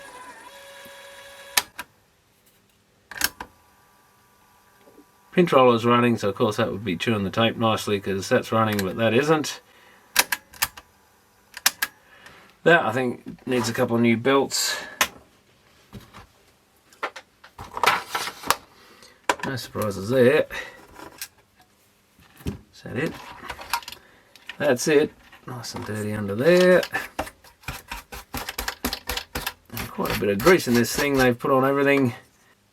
So it's probably time to unplug this thing again.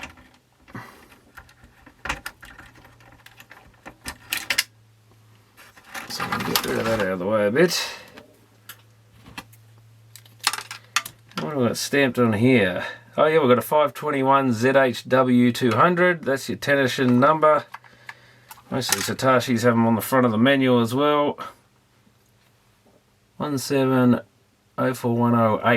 I think these were made around 1989, these units.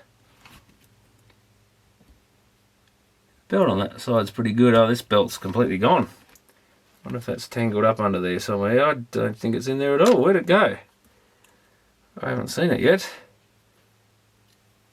It always worries me because I don't like leaving old gooey belts behind, but it's exited the machine, I think. Very weird. Unless someone took it out planning to replace it and didn't, who knows. So yeah, we're missing a belt completely. And that's the top one at least, that's easy to get off. Might as well change this other one. Come here. Ah, this has got the record thing in the way, I think. Right, that's annoying. It does indeed. Can't even really lift it up. You've got to take it out. So it sits under this black bit under it. Always make a note of where it actually goes and what it sits on or sits under or whatever. And that should just hook out, yeah. So under that little bit that flicks up, I think this is just a 1021 type. It's a 21 or 21Z, yeah, it's just an old 1021 with a basic auto stop, which I think might use the same belts as the 21Z with the fancy auto stop. It's going to be something like that, isn't it?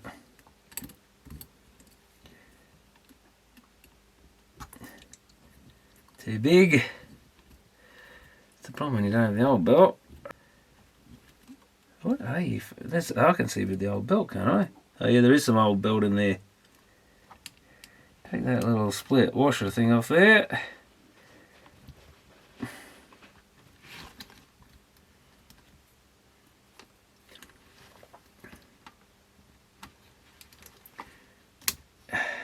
And I think there's a washer on top of that as well. Oh, yeah. Lovely. Let's take that washer the hell off there before it does its own disappearing act. You know, the belt is in it's tangled up in the pause mech. Oh, it's actually wrapped around, so it's all wrapped around the capstan kind of thing. Oh yeah, there's goo under there, so it did go gooey. I suspected it might be hiding somewhere. That certainly would have prevented the capstan from turning well.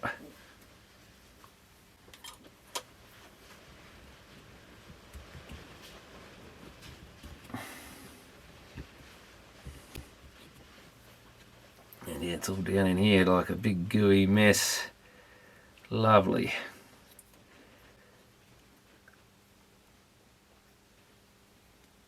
Ah, yuck, look at it all.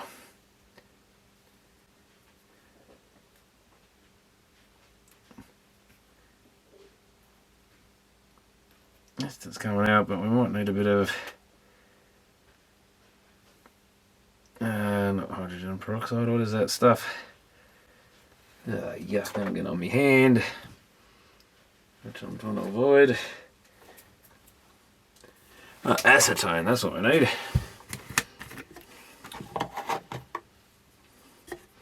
Let's try and dissolve off what's left of it. Yeah, much quicker. Just destroys the stuff. Ugh, now we're getting stuck elsewhere though.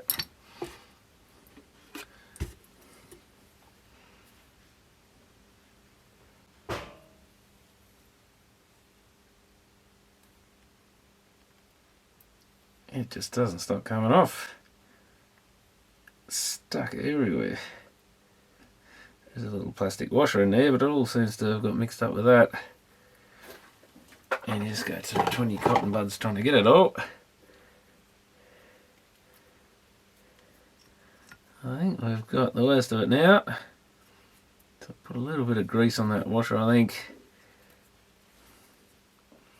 And better clean out the pulley.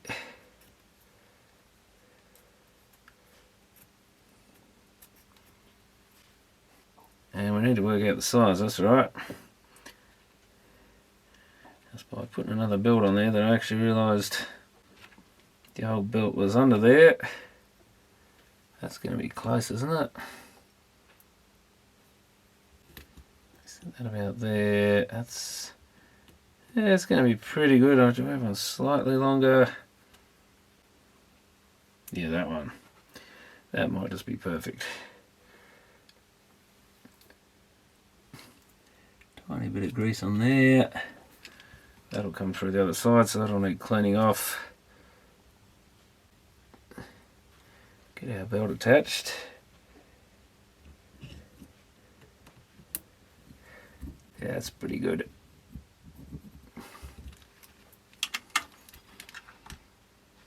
And maybe just a tiny bit of grease. Where that other washer goes.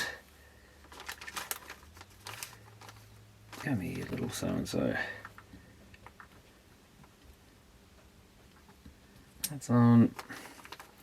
Split washer.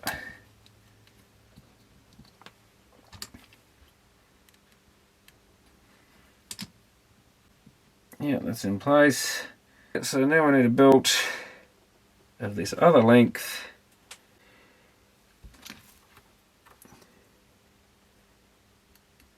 Hold that on there and we can just flip it over.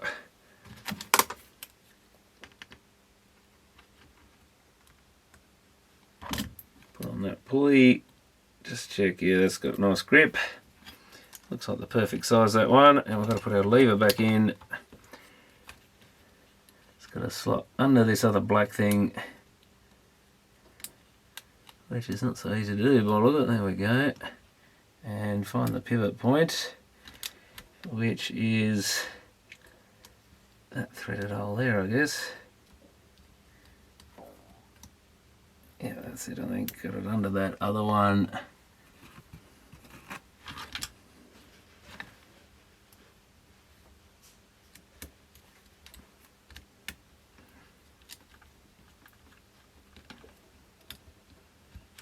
Put that in there. I better get a photo of this mech while it's out, I guess. Don't see the tension number on that often. We can try it. Oh, that's the... I'm going the wrong way, but that's fast forward. Rewind. Play, we've now got a take up reel again. Pinch roller's turning.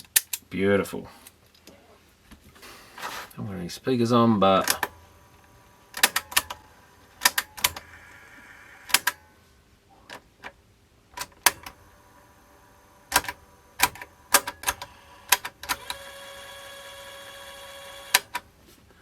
probably should really remove that and lube it, but I don't think I'm going to bother.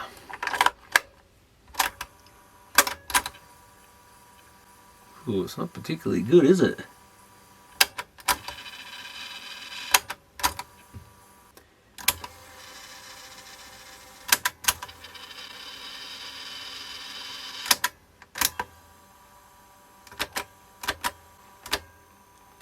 Okay, so I shouldn't have screwed that back together because the pause doesn't work. Should have checked that after that belt got stuck in there, I guess. And this one, the rewind, is not great. Actually, I think I might have... So something I've done here has caused this, because that's related to the other deck. That actual lever's stopping it from going down.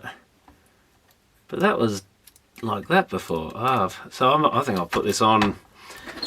Have I put that on under that little lever? I'm sure it was in the up position before, but yeah, like that. I'm sure I put it on like that. Maybe something changed.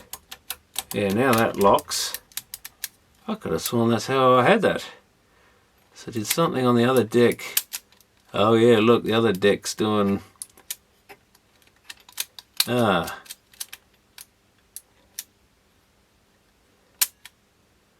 Yeah, that's now locked our pause out. Aren't you meant to... Well, no, this should release the pause, is that right? Pause is on. That just released it. But it's kind of operating in the opposite way to what it should.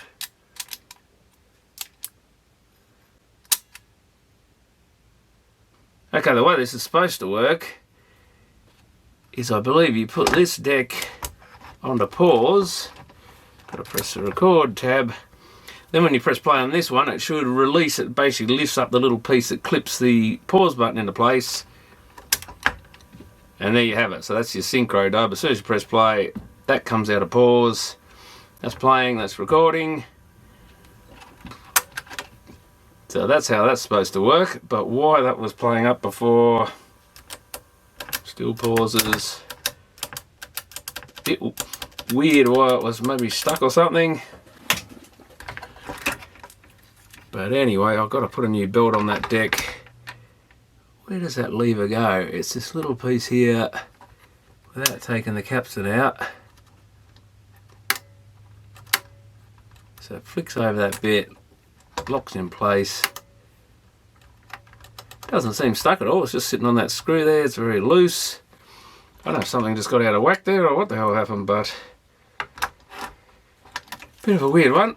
So I need to really retake the other deck's belt off so we can get this bottom pulley, and it basically comes over the top of both of those.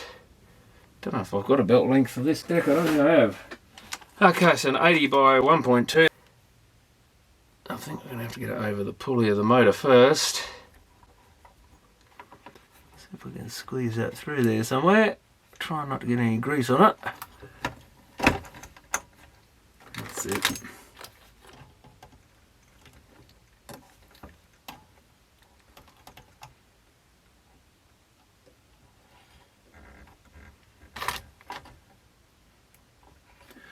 That's in the pulley.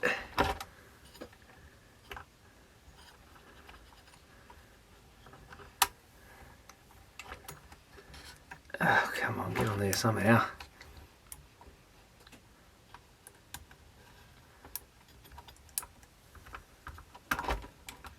Yeah, that's much better. Chuck the old one out. Now we've got to get the other one back on.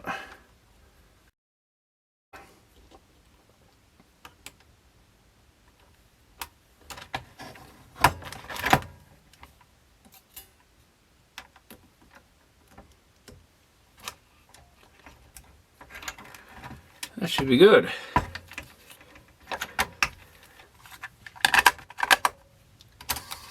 Now we're rewinding properly.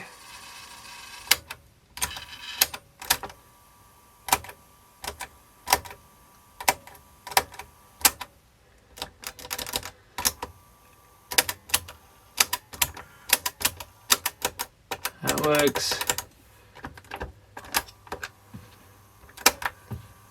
Yeah, that flicks off. So not sure what was going on there. I guess we better hook the speakers up, and we'll put the screws back in, hook the speakers up and see if we've got any crackling sounds anymore. Reported gastro-like symptoms in the past week, with one person needing to be airlifted to hospital. Wonderful.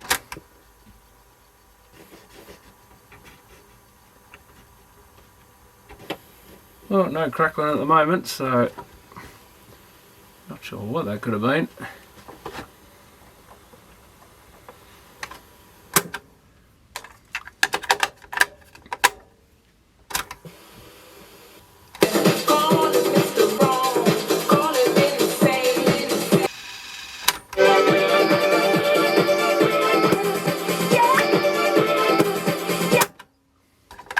It's all good.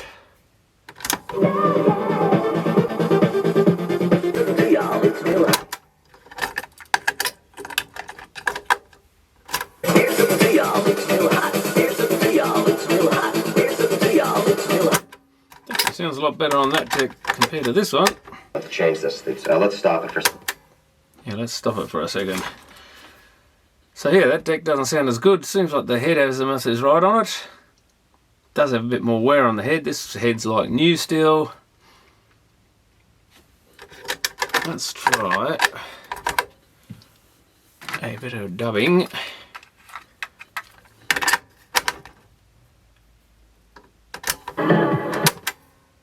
So put that on pause, put that there. Okay, let's do it.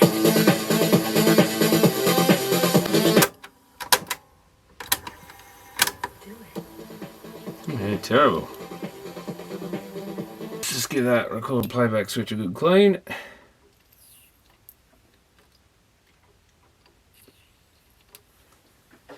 Until that fluid comes out both ends.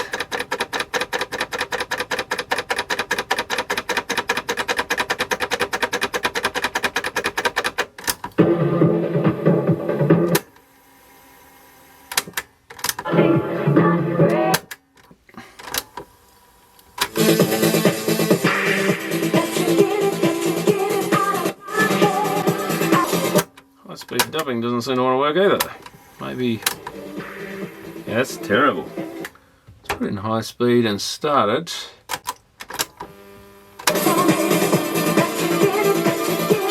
It's still got problems.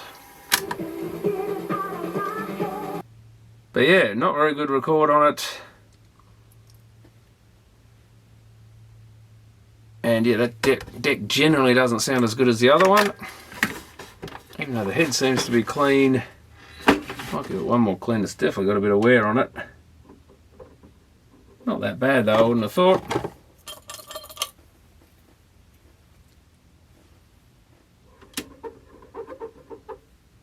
A little bit of muck just came off there. It's surprising. Sometimes, even though it looks clean, it isn't always clean. I don't know where that was hiding, because the shiny bits will look alright. Definitely a bit of brown oxide there, that. Well, I could well have done it.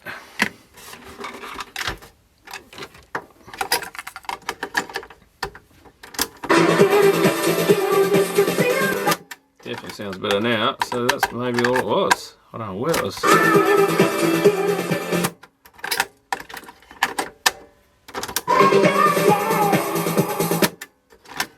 That's a couple of times I've been called out lately by dirty heads that don't look dirty. That may well fix it.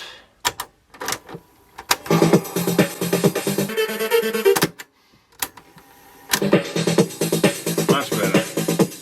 Now the other problem is we don't have any high-speed dubbing. One of these voltages should probably change. 7 volts, 6 volts, 6 volts, 7 volts, minus 2 volts, that's a bit odd. 7 volts.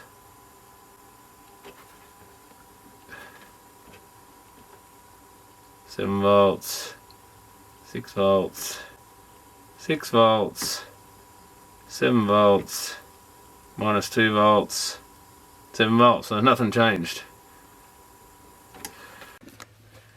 Okay, so the switch basically goes to these, I think these two transistors, Q501, 502, and in one of the modes I think basically it switches those A and B motor pins together or through this resistor or something. So the trim pot is related, the motor comes in on the red, orange, yellow and pink wires. So that minus 2 is rather weird if that's one of those. I'm not sure which one's which, of course. Yellow, pink at one end. One should be, oh, minus 2. I wonder if that's the negative. That must be the negative. Maybe I'm not getting a good earth on this. That could be part of the problem. Maybe I shouldn't rely on that for earthing. Let's run a tape. We know that the amp chips seem to be a good earth. Let's try it again. 9 volts, yeah, that's more like it. There was some, that tape deck, those tape decks are not earthed well. So we've got 8 on one, 9, that's probably the motor positive, oh that's the negative. Here's the red wire for the negative, that'd be right. Oh, that's the other one, the fourth one, 8.5, 8.8, so they are kind of short together, 9, so that's your main plus. And well, most likely that's the, 9 volts for the motor earth. So I think it's this pink and yellow wire what we're looking at. Now this little transistor here, the first one should, yeah, it's got 0.6 on the base. I think that's normal speed. And the other two pins are at ground. Still 0.6, so maybe that switch is not switching. That would explain it. So maybe we're not connected between this and the switch contacts or something. I guess what we could do is earth out that maybe. Do I risk shorting that pin to ground? And then we can see if it speeds up or not. Well, that's earth. I guess ideally you do it via a resistor or something. Let's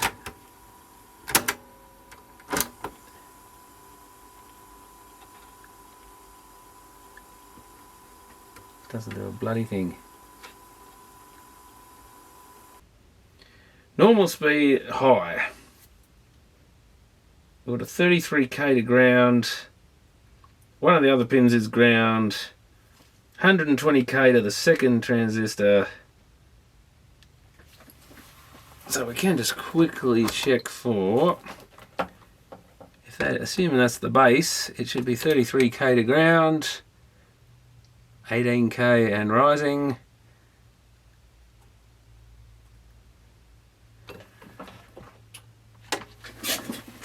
So I assume that resistor's fine. So now I've got to find what part of that switch does the switching. And in theory, shorten that out should get rid of the voltage off it, which should make it go high on the other pin, I think. But it doesn't seem to want to short out on me. I don't really want to cut the pin on it.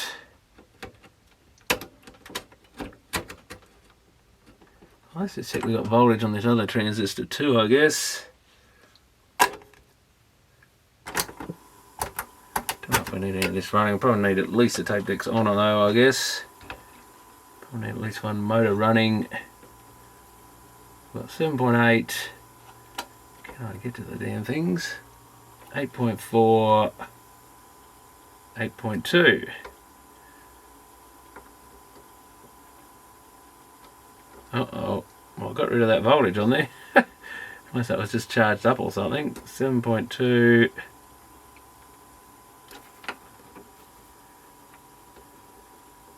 Ah, 0.6 is back. Oh, I measured 0.6 before, maybe something does stay charged. Oh, that's gone now, so at least, well, something here's wrong then.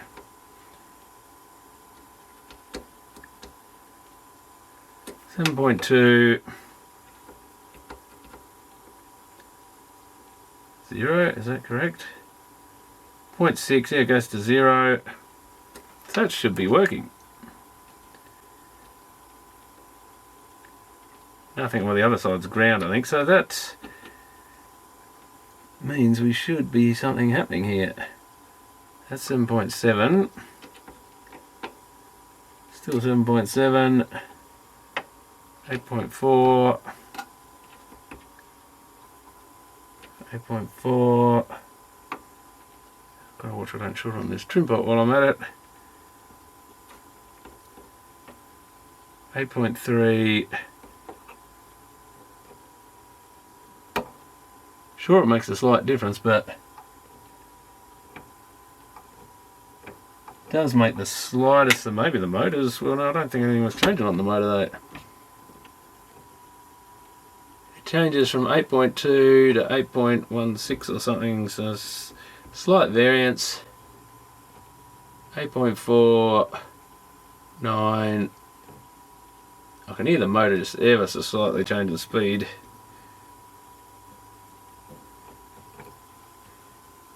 8.15, let's say, to 8.25. Do we get any voltages here? Let's remove the motor. Possibly not. Don't think anything's going to run without that switch to press, which just makes life difficult. It's probably the blue and brown wire, the motor switch.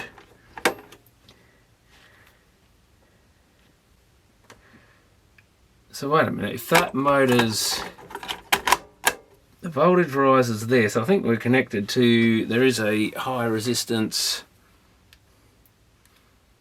I think 120k. Yeah, 120k to that transistor. The fact that when we open that, the voltage rises suggests the 120k is fine, because it then goes, it's not shorted to ground like when it's 0.6 volts going into that Q501. So that's fine. These voltages here basically don't do much at all. We've got 3.9k across the motor things. I guess we can measure if that's there. We've got the pot.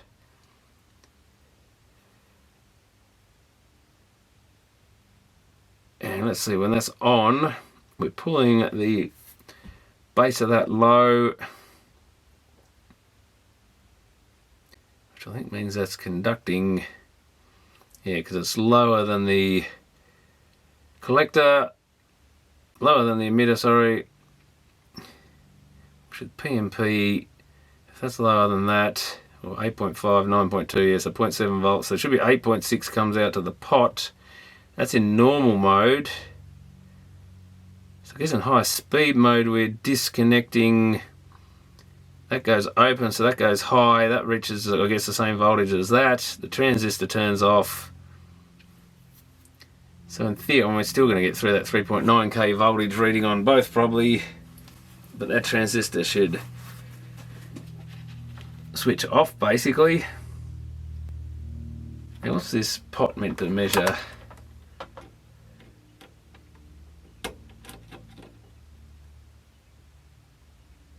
$280 ohms to that end. What's it across the... It's about a 1k pot. 790 ohms and 276 ohms. Across the pink and yellow we should have a 3.9k ohms. That's 1700 ohms. Of course we've got the motor hooked up at the moment.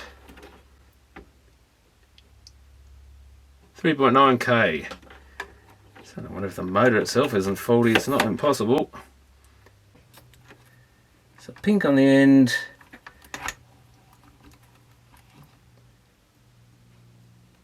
Yellow on the next one.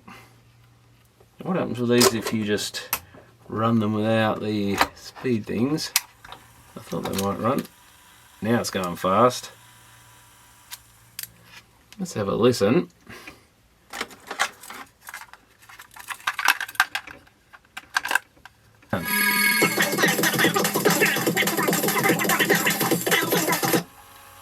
Put it in high speed dubbing, you get nothing. So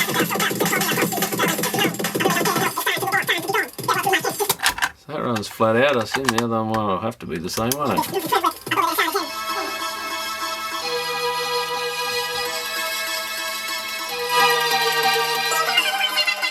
Happy hardcore mix.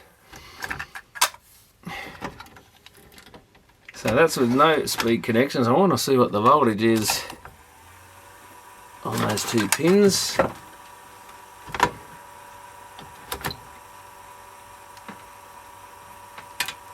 we can't rely on this tape deck for any earthing.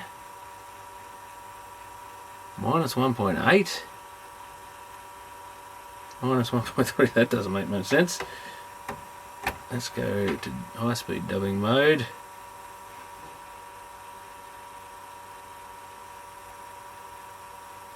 Minus 1.6. Yeah, it's the same no matter what it seems.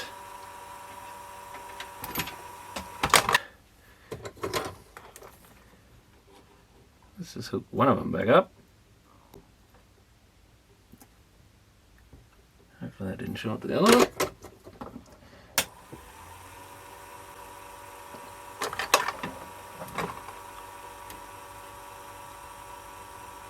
Now 2 volts there.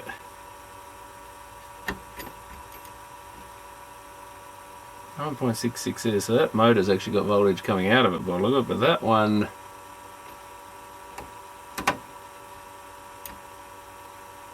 it's just sitting on 2 volts. Which probably makes sense because something's not working.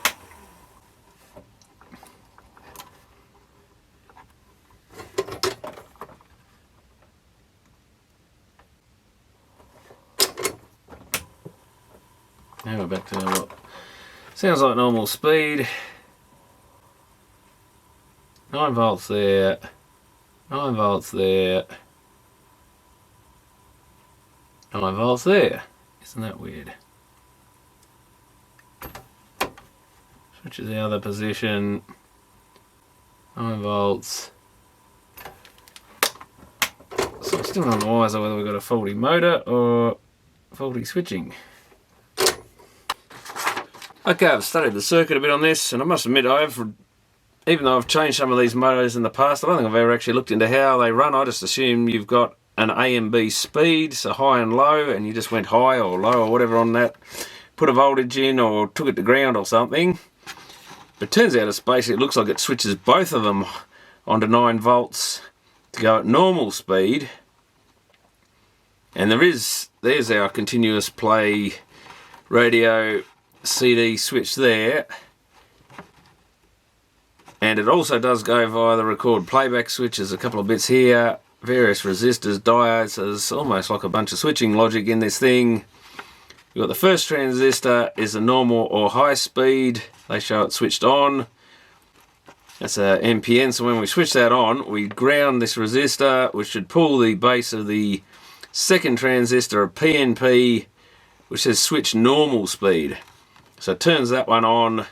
We then connect our 9 volts, which I think is actually on the other side of the motor, on through a adjustable trim pot there, and back out pin 6.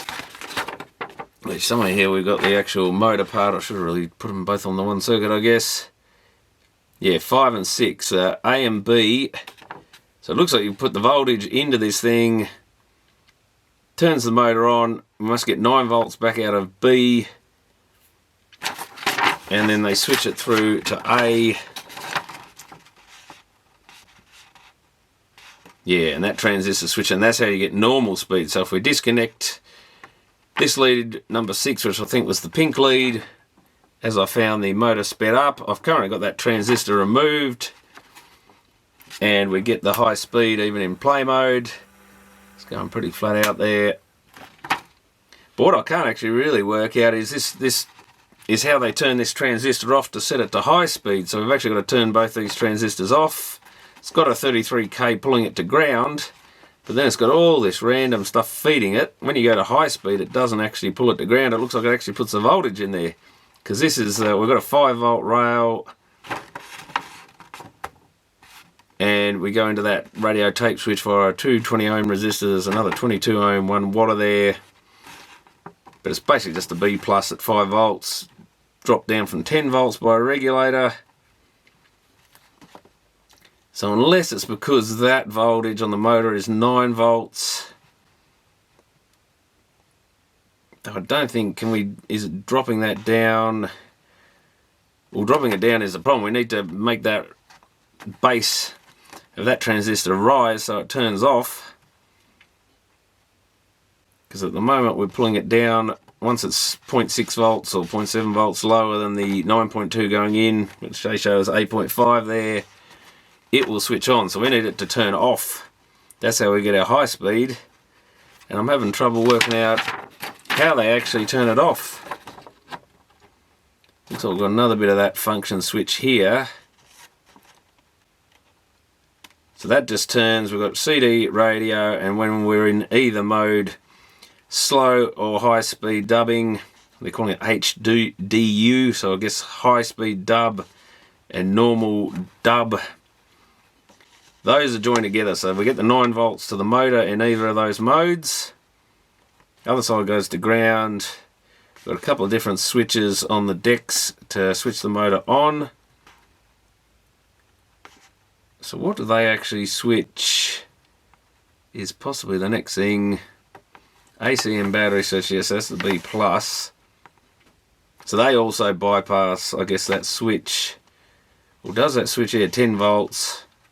You've also got the motor switches, because you need to be able to record in CD mode. And well, that's an interesting point. You think the motor would be running whenever we're in tape mode at that rate, and it's not. But you also need to have the switches override the function switch so we can record radio or CD. Because looking at that, we're putting a voltage in. So that's interesting. That should put a voltage into the motor, and it should run continuously, I would think. Yeah, it's a bit odd. So maybe there's an issue somewhere there, but I still don't think that's anything to do with our problem. But it looks a bit like it does make the motor run normally regardless of switch being pressed. But there's quite a bit of circuitry here, but at least we've proved that disconnecting it makes it run fast. I tested that transistor, seems to be alright, so I might put that back in. What I've got to do is find out how to get rid of, well, we'll get rid of the base voltage on that first transistor, which I think I might have already disconnected, but it's a bit weird. It seems to run in slow speed just about no matter what. So we need to disconnect the base again of that, which I think is at that line.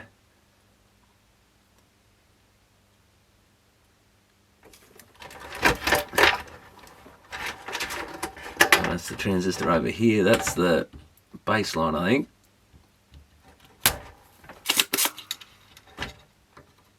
I'm pretty sure I disconnected that, and it still ran at normal speed. That's making some weird sounds.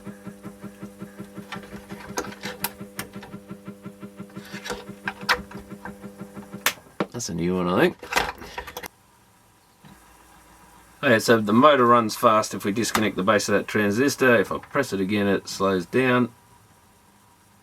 That's normal. That's fast.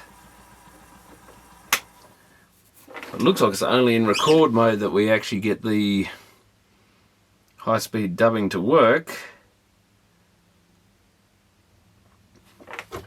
But I'm sure I tested it in that mode. Well, that's when I did test it. Not going to be in fast mode, it's just going to be in normal speed mode. 0.8 volts. So we're going to have to find out. I say the circuit isn't obvious how it disables that voltage there. Nothing on that side or whatever that is. It comes, is it across to that? 0.6 volts, this is the line. 5 volts there, 0.5 volts there, 0.6 volts there.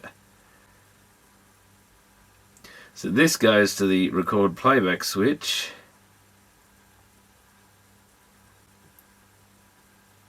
I guess we could disconnect these things one at a time. And it also, it's this line here, isn't it? Comes down around to this.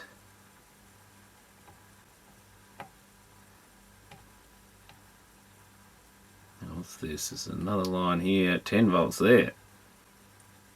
So if anything, a lot of these are going to make it go higher, probably. It's this one, which is the, God, they're hard to follow these things. Second one, first one. It comes to these two end pins, that's right. So it was the end. So that's switching between 5 volts, ground, 5 volts, that's radio CD, 0 volts the other two. No voltage in the high speed dubbing modes. But whatever this transistor, it's getting voltage from elsewhere, obviously. So maybe that switch is working, but we're getting voltage from something else. Was that, which three items? These, I think. That's 0.3, that's 0.5, that's 2.4 volts. So I wonder if disconnecting these things, we can isolate it. These three. Oh, can I just disconnect the lot? I can't. No.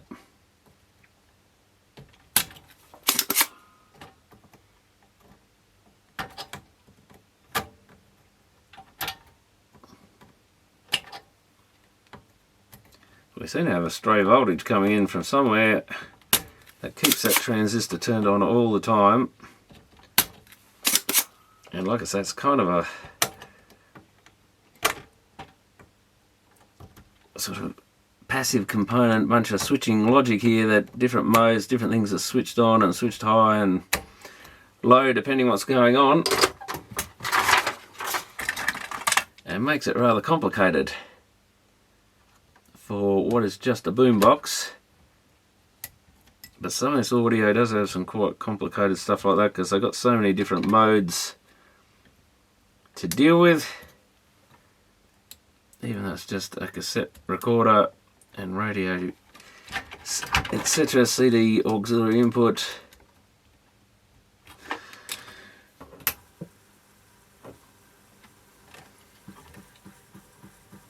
That motor's doing weird things again. Ooh. When we're going high speed, it's pulsing. That's what happened when I disconnected that base before, so this is a faulty motor.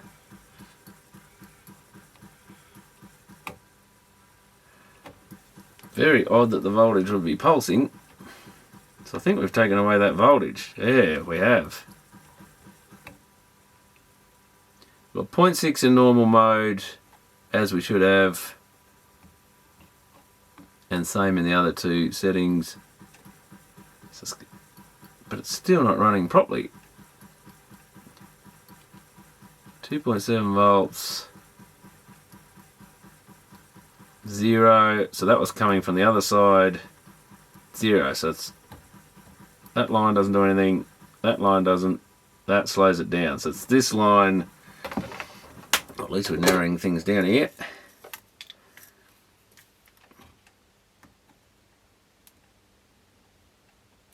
Why the motor pulses weirdly. So that is, let's see what we got here.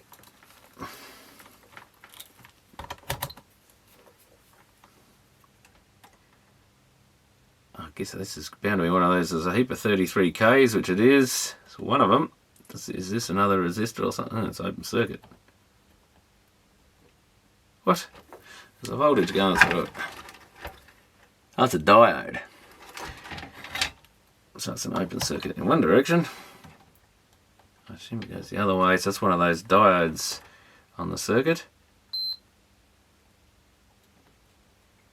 which comes up to record play switch, and which there was one in here doing that. 180 ohms. So it'd be this diode here, I assume. What that goes? Oh yeah, there's 180 ohms diode, 33K. This is a record playback switch. So in record mode, yeah, this is this other weird voltage, which I'm not, it's called input switch. Takes that 5 volt rail, but only in high speed mode, is it? Oh no, that's right, it goes to the tuner as well. I'm really not sure what that line's supposed to do. Play mode, we go via the normal switching. So that puts the voltage down through that diode to get it into normal play mode. Our problem is, yeah, when we disconnect it, it's not disconnecting in high speed mode. I'm not sure how the high speed does it.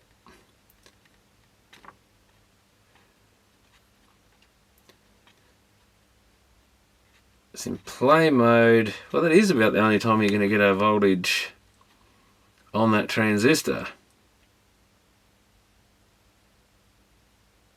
That feeds into this input switching thing here. So when we go to high speed dubbing, 5 volts there, or if we go in record mode via a 33K ohm resistor, so maybe it is related to that thing.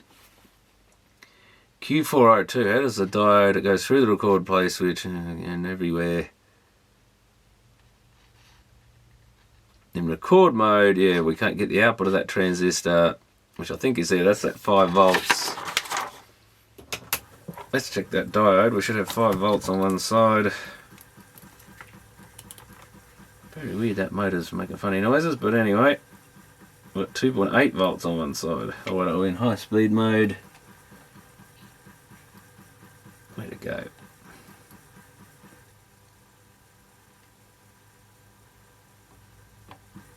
Oh, with that disconnected, we're now switching somewhat in speed.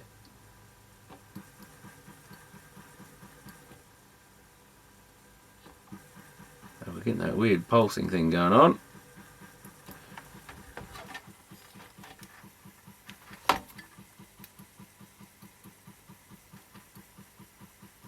The motor with the belts looks like it's definitely jerking or something. It's, I guess we need to actually hear what the speed sounds like playing a tape. But anyway, so that diode, so with that disconnected, the diode, it works. So it's overriding something. It makes me wonder if there's not some other function here that's... Well, it should be 5 volts according to this. That goes to the record playback switch. Must be one of the pins either side of it then. Not that one. This one, I'll take it. 2.8 volts. This goes to this track here. That comes across there, and also to the function switch.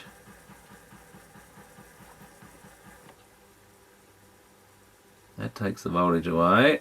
That puts it back. It's only 2.9 volts. If that switch is putting out 2.8, that isn't right. 2.9. It should be switching from 5 volts. 2.9 again. Where's that bloody voltage coming from? 4.6 there. Yeah, we've got our 4.6 volts. Why does it drop to 2.9? It's going through some sort of resistor or something, probably. It's like something's pulling it down.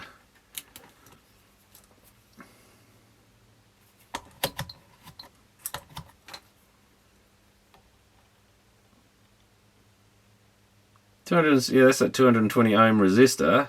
Comes through the switch, and it's, or anything on. Wait, if the switch is open, oh, is it ever open? No. This is 220 ohm. If it goes to rate, let's try it on the other modes then.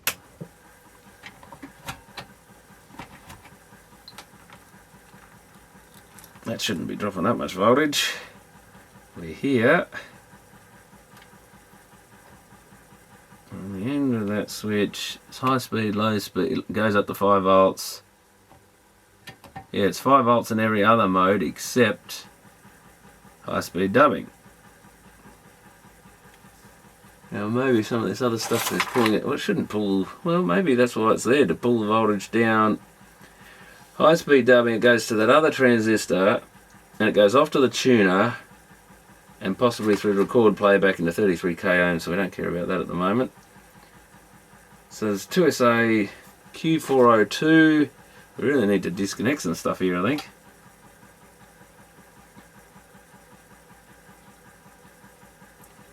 So that comes out this line here. Comes all the way back to our thing here. One goes to record playback switch. That's that thing that seems to drop a lot of voltage. Which is a 30, what's that even, that's a K, high K resistor, R419.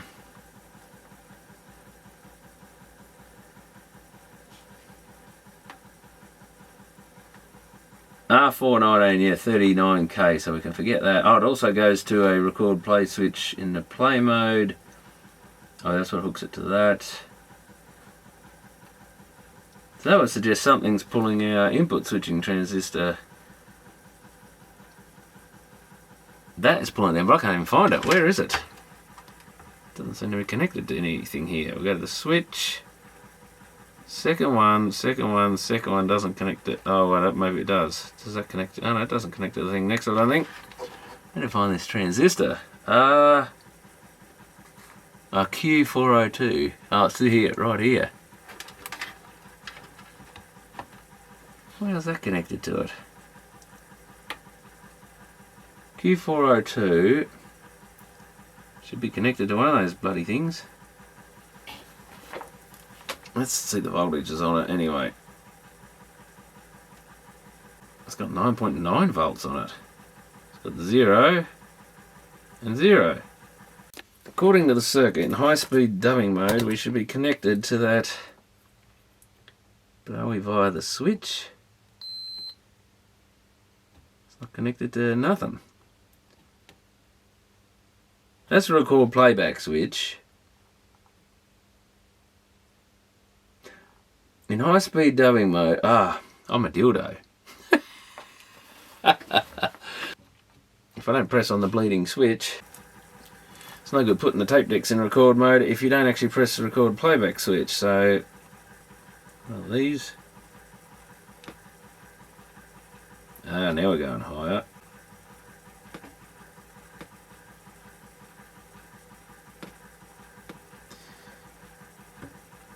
So if we press record, that stays at 9 volts. We've now got, oh, we did have the transistor switched on seemingly. It pulses and then it disappears.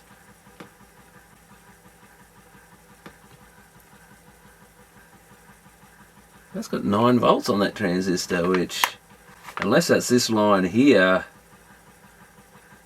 which is weird because it shows it's 0 volts there. Got a 10 mic capacitor, 4.6 volts there. I think it's that line there. We've got a 2.9 volts. When we press that, it goes up to 4.7 volts. So whatever load is on there comes off it. And it comes out. What does it do to the voltage here? We've got 1.8 volt varying.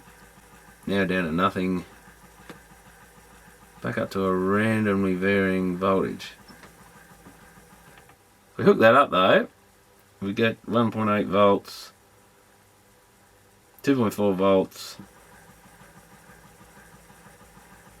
Now we're back, so we've got 2.9 volts there. Press the record switch, it kind of drops to 0. Hook that up, we're slow. Now we're fast. That's working.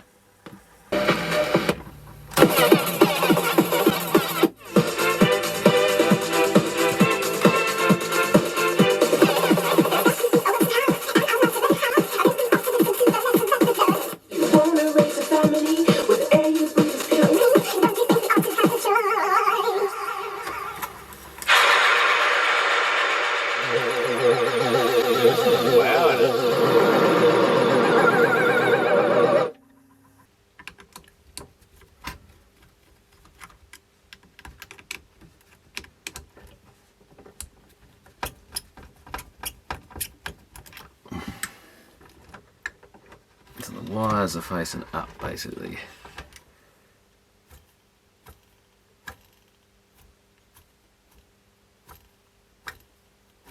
It's not what you call a happy sounding motor.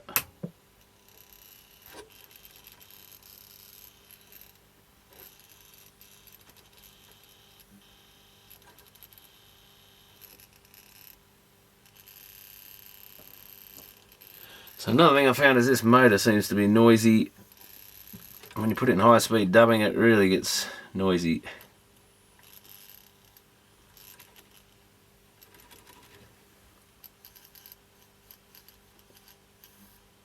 I don't know if we can lube that or anything, but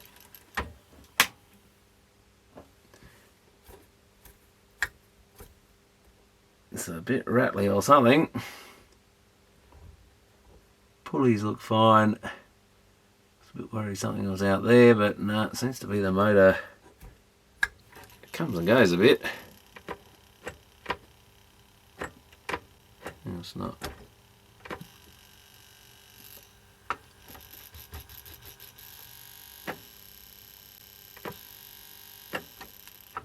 That's not a good sound.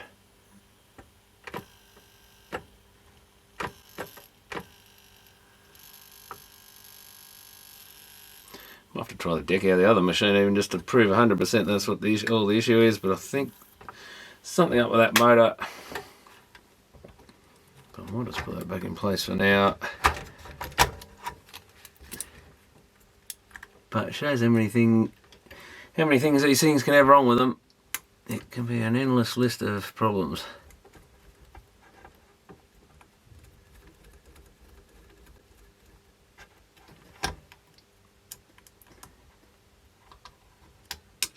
It's going to be hard to get back on, I think.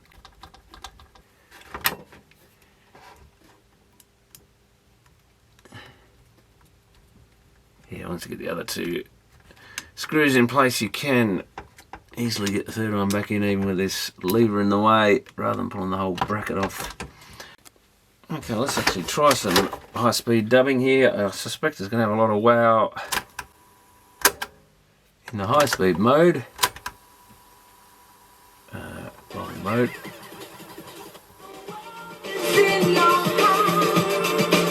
Sounds right in that mode, but as soon as you go that mode, you can hear the motor chugging a bit.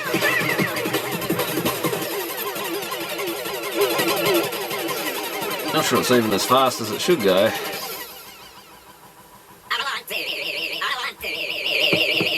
That's a lot of wow, I think.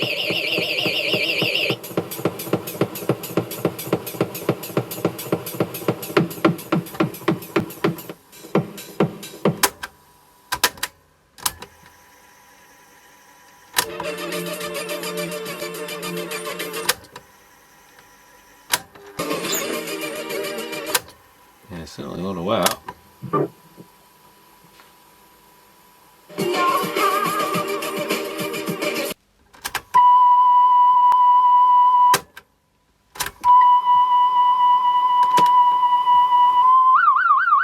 Oh, listen to that.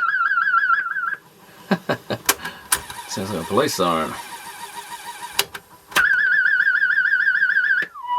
It should just change pitch, not sound like that.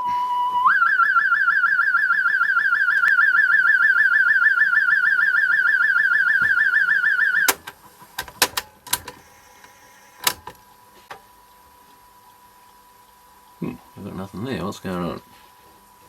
Sounds like it's not unmuting. Oh, we're in dubbing mode.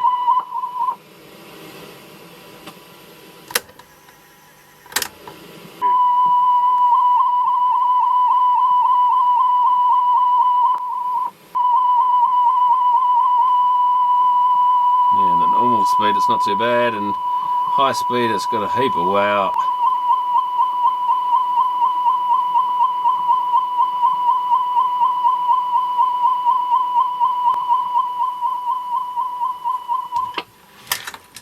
So possibly it's still something driving that high speed dubbing is not right, or it's just a faulty motor. The fact it's making some weird noises makes me think it's the motor.